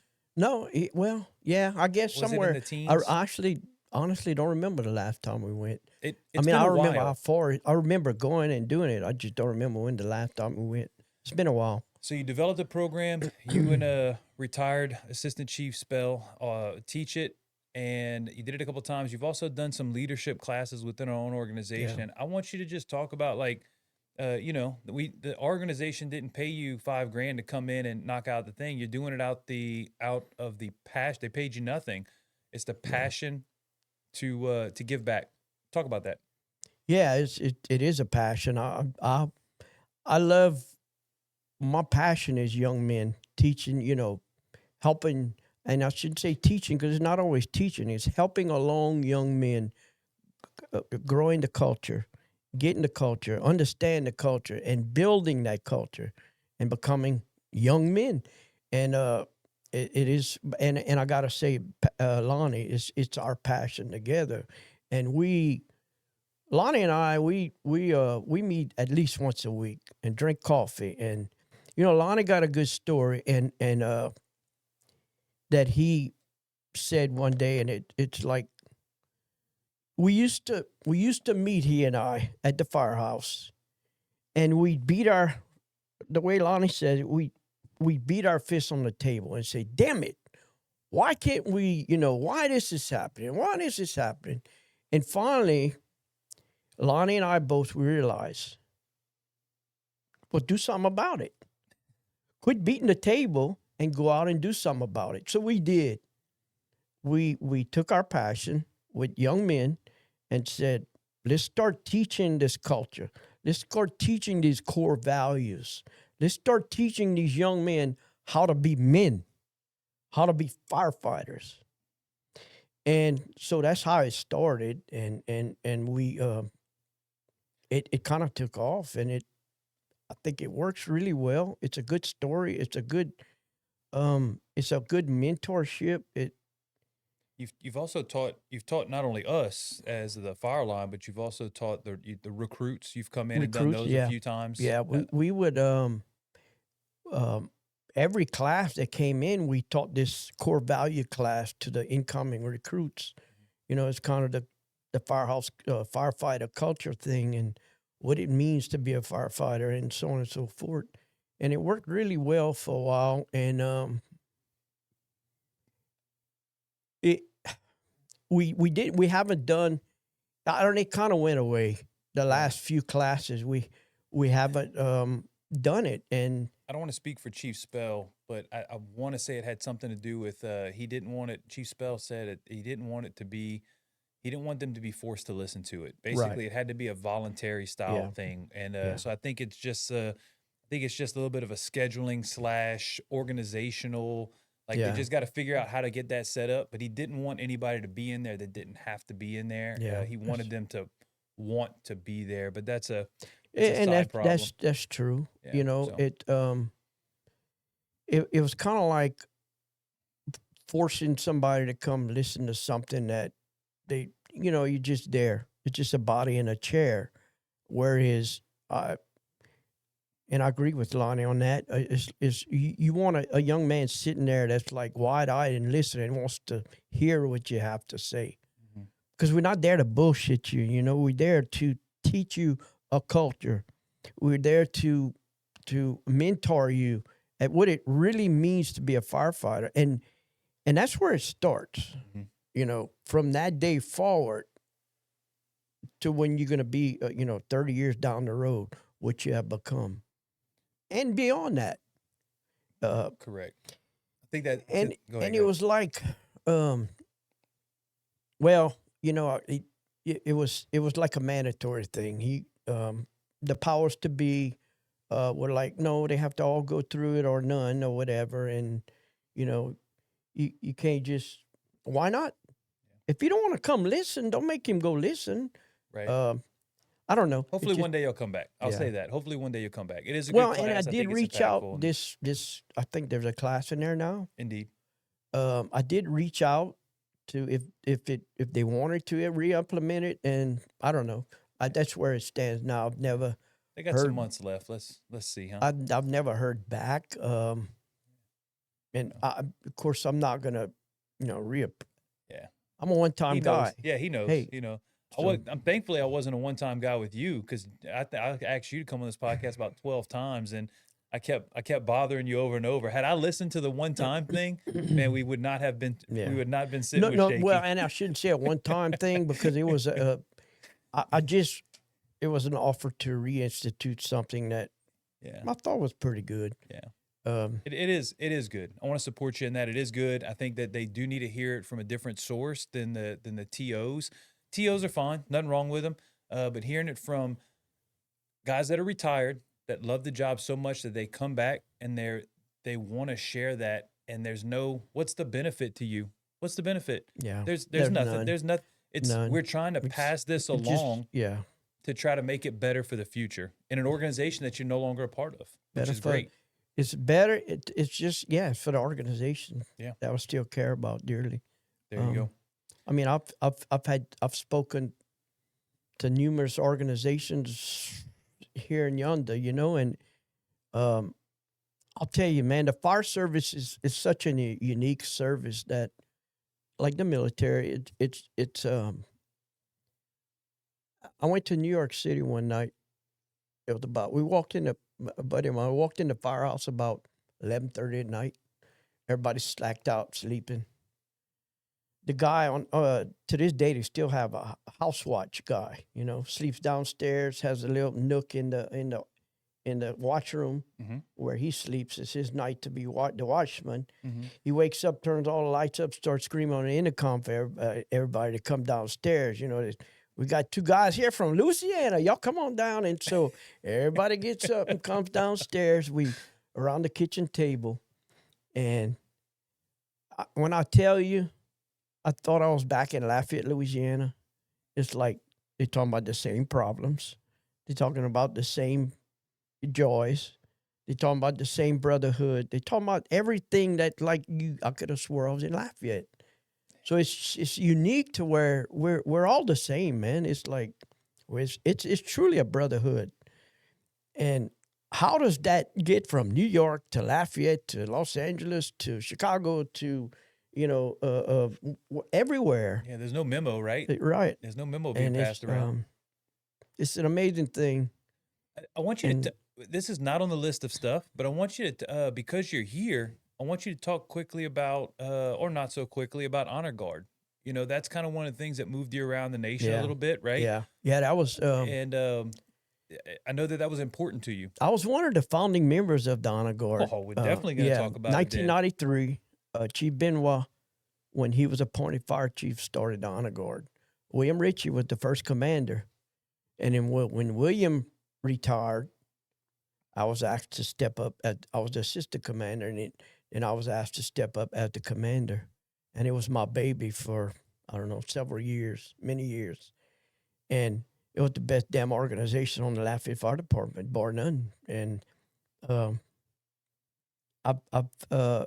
still have my uniform, and I still wear it at funerals. You know, I still participate when I can with the Honor Guard. As retired, they do allow still the retired members to participate.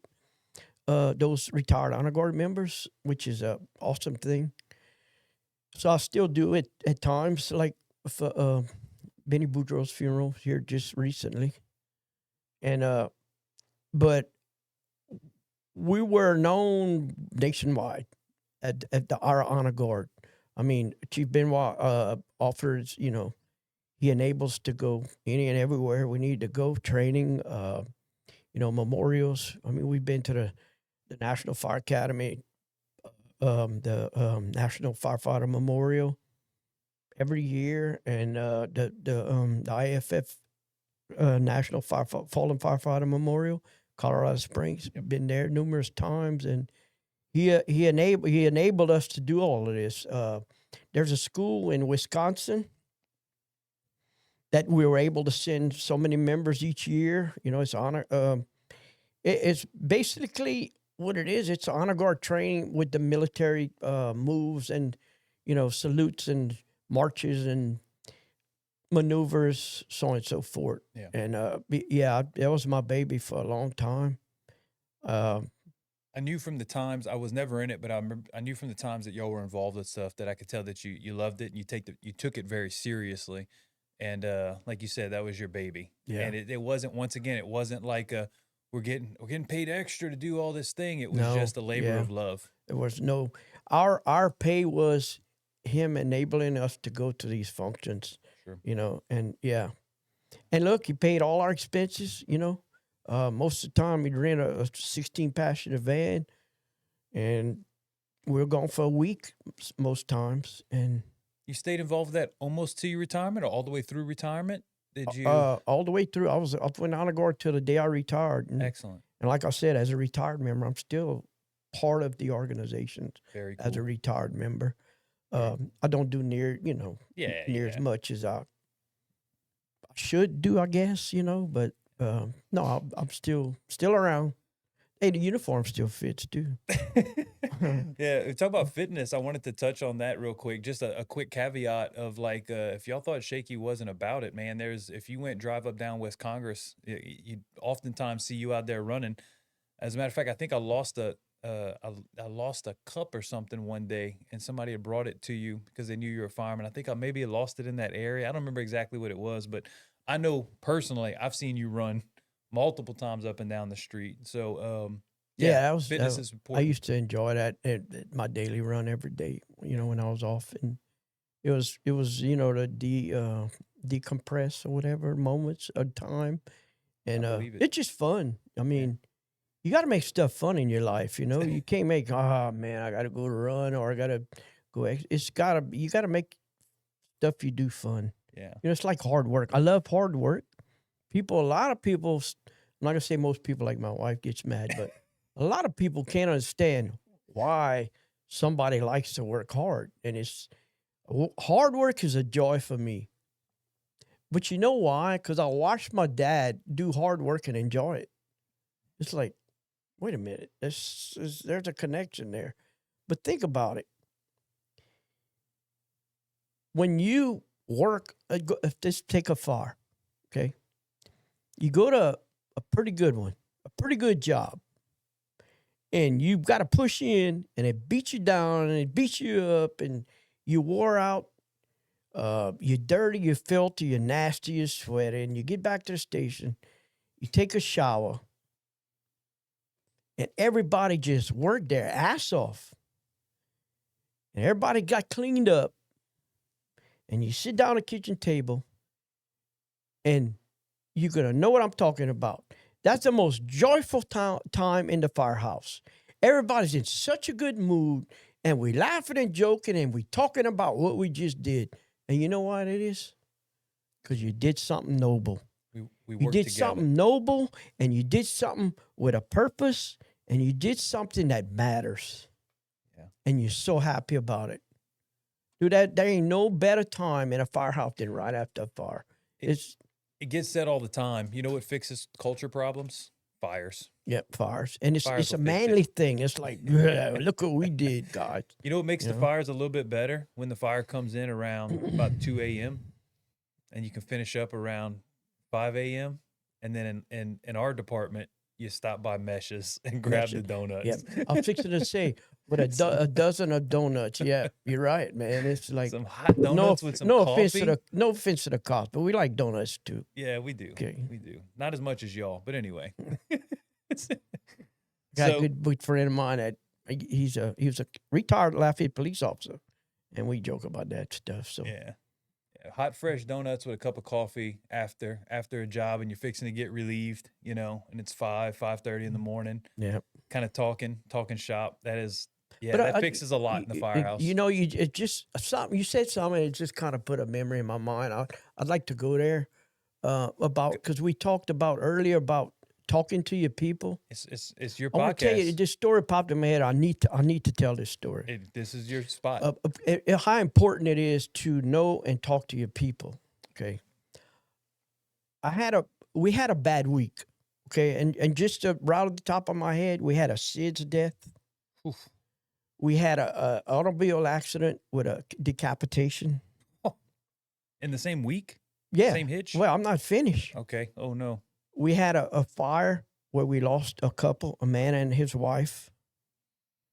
And when I tell you the bad week, it's a bad week. Hmm. And it was a young farmer. I had a young fireman. We in the bunk one night, and about 2:00 in the morning, he wakes me up. What's going on? He said, I need to talk to you. I said, yeah, sure. So I jump up, go downstairs, make a pot of coffee, and we get in the office, and we start talking. About 2:30 in the morning. And he tells me, he said, I want to quit. I'm like, what? He said, I think I want to quit my job. This boy hadn't slept all night. Quiet night. I said, whoa, wait a minute. Let's talk about this, you know. He said, I was told in the academy that I would see this and it would happen. But he said, I didn't think it would be so much, so fast. And I said, listen, you got to realize this is just an extraordinary week, man. It's like, this was like a freaking, you know, a rush of things that just don't normally happen all at once like this. I know, but I said, well, let's talk about this. And I'm not going to tell you what all we talked about, but it was hours. And we talked till shift changed that morning. And after we finished talking, he told me that he felt like 1,000 pounds had been lifted off his shoulders. And all we did was talk. And that's why I said earlier, know your people, talk to your people. It's very important. He's still there today. I'm not going to tell you who he was, but he's still there today. Wow. Yeah, now my brain's running like, wait, hold on, who no, that's I'm not going to tell oh, you I who know it you not. I was, know you won't, but Shake. I he's know you still won't. there today. So much, man, we could do a whole mental health thing. We're not going to do that, but we could do, therapy is important. I did a whole episode on the Center of Excellence where I brought in Hannah Elmore, who kind of runs like admitting. She does more than that. I'm probably screwing up her title, but go and get guys help for with the IFF rehab, that kind of stuff. And we did a whole episode on that. And so it is important. That is a critical piece of the puzzle. But even more critical than that is that basic peer support, that basic you being available to have the conversation, to get a guy back in the right headspace, or if it's not something that you can handle at your level, being able to kick him off to, man, this is beyond me, but listen, here's your resources and but it starts with, where does it start? It starts with you. You reached out to you first. Yeah. And you got to know as a captain, how do we handle, like, where's the next step? What words can I say? Because you say the wrong thing, that guy quits. Yeah. He's not with us anymore. Yeah, that's right? true. Yeah.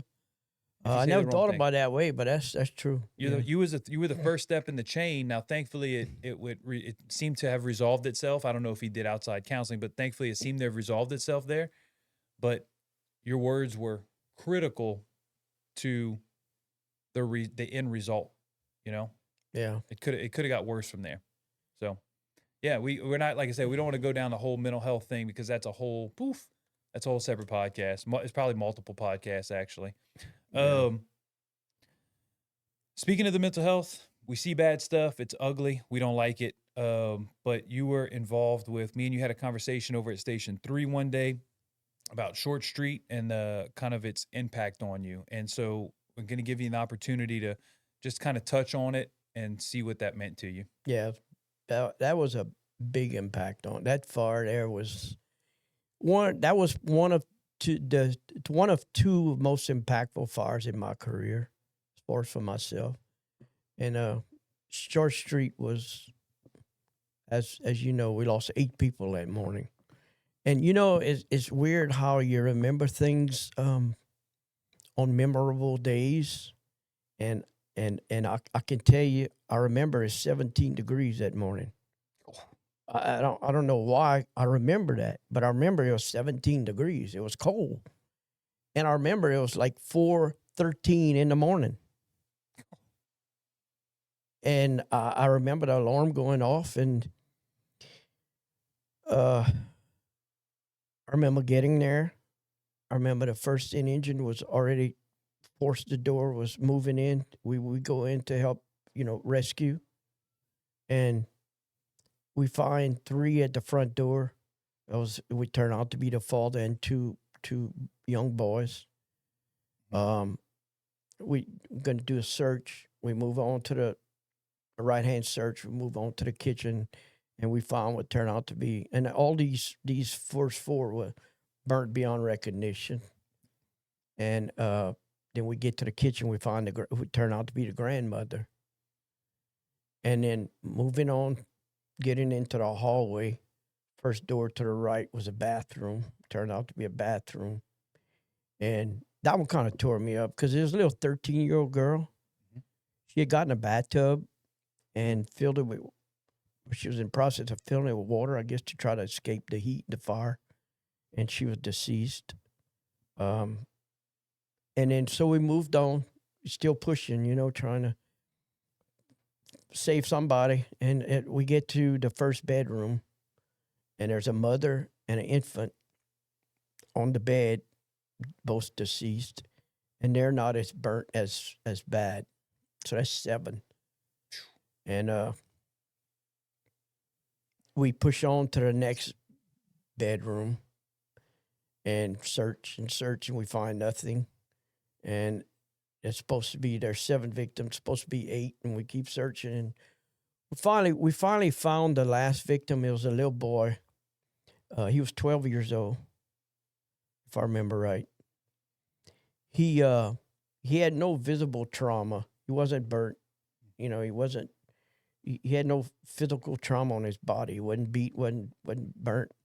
And he was in a closet. and he had buried under a pile of clothes, and he was gone. And it really, that call really affected me, especially him, the last one, because of his condition. You know, he wasn't burnt or anything, and I remember helping carrying him out, and he stayed on my mind for many, many years. Many years stayed on my mind, and I don't know why. I know why, but especially at the firehouse, when I go lay down, he was most times the last thing I thought about before falling off to sleep. And I can tell you this: what saved my sanity was every time I lay down. It's weird how the human mind works, but I would replay that whole incident through my mind. And what saved my sanity was I could always answer the question, and it was we did the best we could do at that time with what we had. If I couldn't think of anything we could have done better to save his life, and that saved my sanity. I was good, but there's still something that was bothering me. Just to move on to the story, and might seem weird to people, but there was still something that was picking at me. So one day I'm sitting at my house and in my little home office, and my wife, she kept everything from my career, newspaper articles, and I'm going through a bunch of stuff, there's tons of stuff that's been saved forever. And I come across an article on that fire, in a newspaper article. And 20 some odd years later. And I realized that what was bothering me, I never knew that kid's name. So I started reading this article, and his name pops up, and his name was Mondo Falk. I'll remember that name till the day I die. His name was Mondo. So I finally put a name to the face. And understand it or not, I can't tell you what it did for me to put a name to his face. Closure. And I always wondered why that kid. And I'm gonna tell you, I believe that my belief is this: I believe every one of us are put on this earth for a purpose. I truly believe that. I believe I was put on earth to be a firefighter.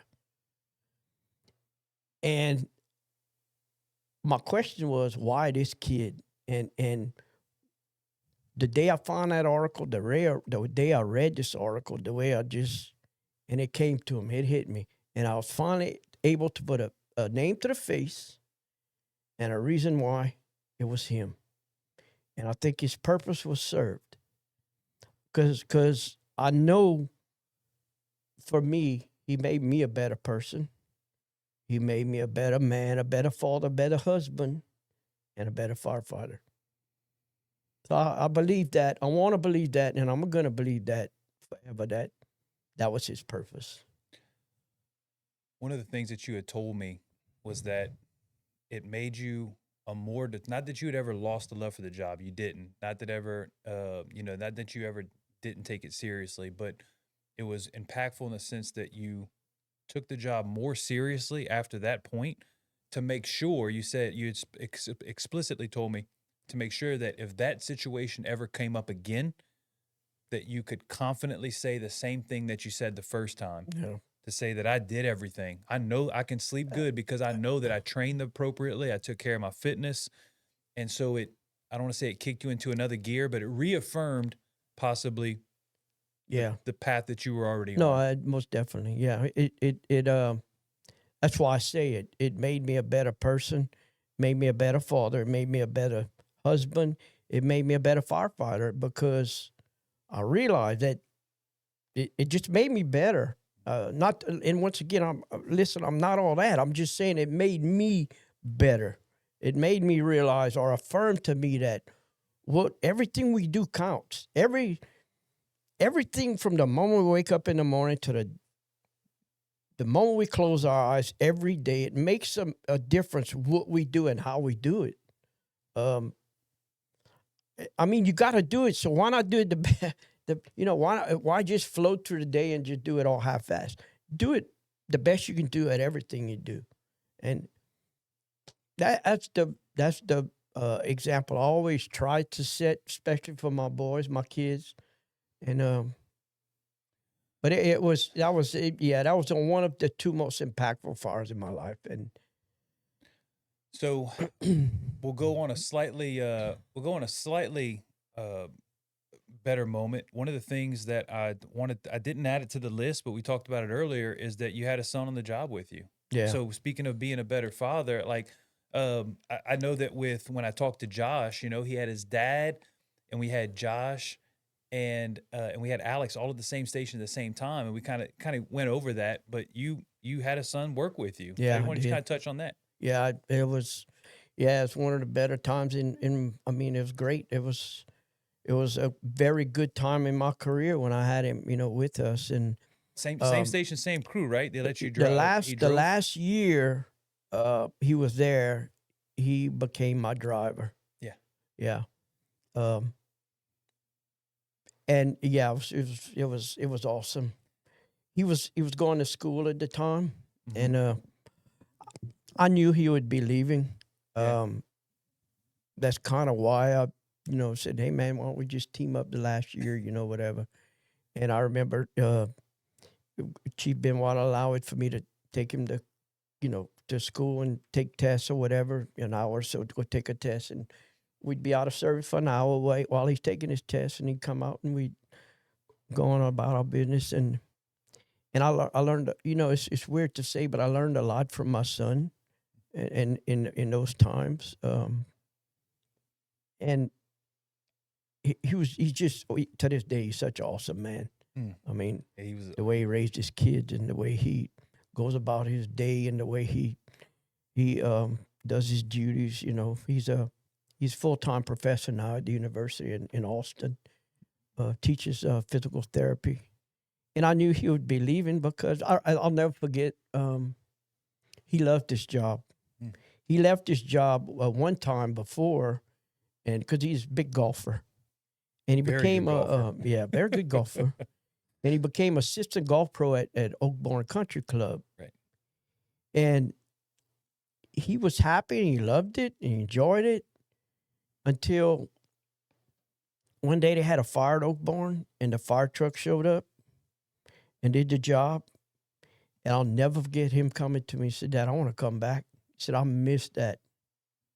And he did. He came back and became a driver.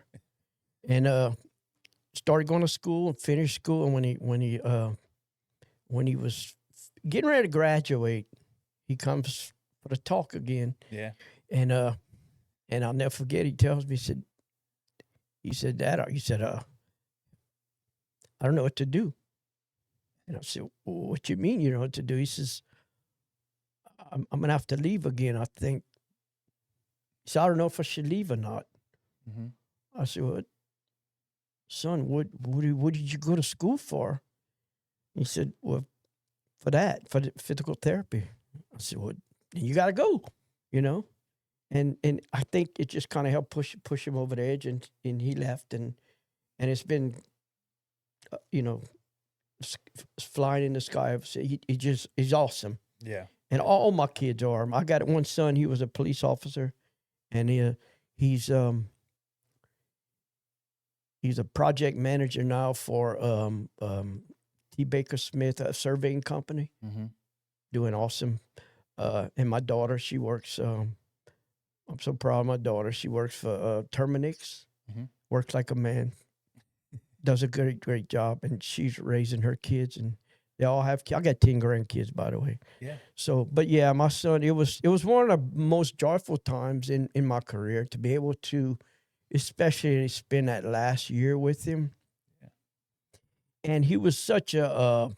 I mean, I had some good drivers, but he was just such a joy to work with. It's like I said this Hey. on.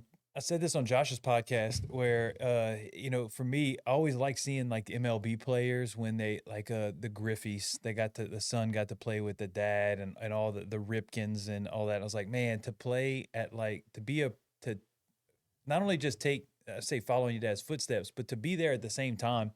I thought it was Yeah. always a really cool thing for me. And so I wanted to tap on that. I can't believe I Yeah. forgot it in our initial notes, but I'm glad I caught it on that backside. Well, that last year almost didn't happen. The year we teamed up, it almost didn't happen because we did the station picks and it worked out there where he was the driver going there and I was the captain and we were going to be together. And it was the assistant chief at the time says, no, that can't happen. Why not? Because we can have a son and a father working together. But it's happened brother and father and son and this and that before. That was my point. So I wrote a speed memo, went to the deputy chief. Deputy chief, I requested a meeting with the fire chief to discuss it. Now, if he says it ain't happening, well, it ain't happening. I'm going to go about my business and say, okay. But so I wrote a speed memo to the deputy chief through the chain of command. Sure. Deputy chief calls me up and says, okay, explain this to me. I did. And he goes to the fire chief and he called me up and I said, when my meeting's going to happen? He said, I'll call you back when you need to come to Central. So the phone rings, the deputy chief. I figured he's telling me, it's okay, y'all come on in. But he calls, I answer the phone. He says, look, he said, it's done. He said, it's going to happen. So I dropped her that and it happened. And No meeting needed. No meeting needed. Yeah, And good. it was awesome, man. Yeah. All right. From that point, I think we're going to get into it's not the final thing. You're still going to have time for the final thing, but I'm going to get into the two questions that I like to ask because I think we've hit on just about everything, but we're still going to give you final word. The two questions that I ask everybody when they come in, I try to ask everybody when they come in, is who are your mentors and what advice would you give to your younger self? So the first one's pretty simple. Mentors, we talked a little bit about that, the captain role being so important and vital, but like who did you have in your career that you really think shaped you into a better fireman? Not just because they drilled with you every day, but you really felt like they had a vested interest in making sure that firefighter Todd Bourgeois was on the right path. That he shored you up when he needed to. He had stern talkings if you need to. He guided you like I don't want to say like a father. You can't replace your own father, but a vested interest in your success. Who'd you got? Well, that's a good question. There's two. Okay. I got two. That'll work. First one is my first captain, David Balders. He was like, he showed me right off the bat what a true firefighter is. And he was just a joy to work with. He was stern, and he was, he had a saying every time we went to a fire. He had a saying, and it went like this. If I can remember exactly how he would put it. Come on, let's go. What you waiting for? You think we're going to live forever? And that's what he said. And we went in there and we did the job, man. Say it on fire calls? Yes. Like during fires? Yeah. Like, let's go. What you waiting on? You think we're going to live forever? And it's like, Time to go. yeah. Yeah. And my second one would have to be Nuji Peredan. Nuji was the spitting image of a fireman. He, you hear the stories from these old guys, and Nuji was the fireman, man. He was, I knew Nuji as the white hair and the white mustache, kind of like I am now. And he was just the epitome of a firefighter. And he was a good man and he had the culture. He had it all. He was just the epitome of a firefighter. And he was just an example that I looked up to as a firefighter. And I wanted to be him, I can't tell you exactly what all he was. It was just, you get that feeling in your soul that that's the guy I want to be. And you're tapping on an interesting point here. And I have this conversation all the time all the time. We've done it 30 times, which is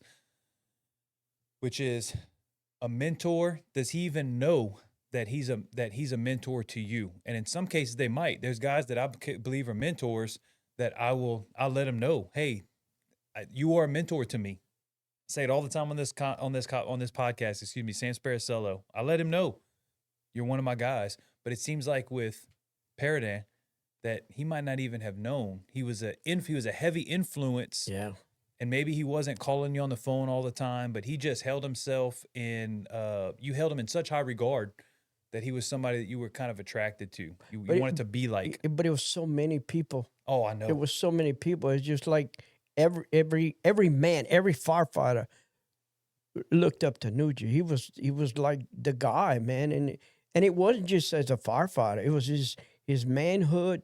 He was just a squared away guy, man. Character, he was everything. Yeah. From character to the bearing, the way he walked, the way he talked, the way he dressed, the way he acted. Just everything about this man was what you wanted to be. You know, he was the closest thing I can remember to being my dad. I'll put it that way. There you go. Yeah. There you go. All right, moving on from there. The advice that a brand new Todd Bourgeois, brand new firefighter Todd Bourgeois, if you could go back in time and talk to him again, right before he enters the fire service, and we'll say the structural firefighting side, maybe not as much, but we'll go structural firefighting, and you could give him a piece of advice. You're gonna talk to him real quick before he heads into his first assignment at Station 3. Right before he walks through the doors, you're gonna get a hold of him. What do you tell him? Good question. I like that one. If I could go back and say, when you walk in this building, observe first and figure out, because it's not going to take you long to figure out who the role models are here. It's not going to take you long to see who the Nucci Paradins are. It's not going to take you long to see who the David Baldridges are. And when you find him, study him, mimic him, learn him, see what makes him who he is, and become that guy. So simple. Yeah. So simple. Yeah. That's fantastic advice. From there, I don't do this on this podcast. I say no politics, no religion. I'm going to break my own rule for Shakey. Shakey, religion is an important part of who you are. It is. Yeah, it's my life. Yeah. So although that I tell all my guests, no politics, no religion, I want you to just, I want you to give a couple minutes and just kind of talk about what your faith means to you. My faith is number one. I believe Jesus Christ is my Lord, my Savior. I believe he's Christ the King. And I've been through things in my life that I wasn't a believer as per se. I've always been a believer, but I've been in times where I questioned my faith. And something always happened to bring that feeling back to me, that force that jolts me back and says, I'm not the boss. And in closing, I'd like to say this. I've been married for 44 years.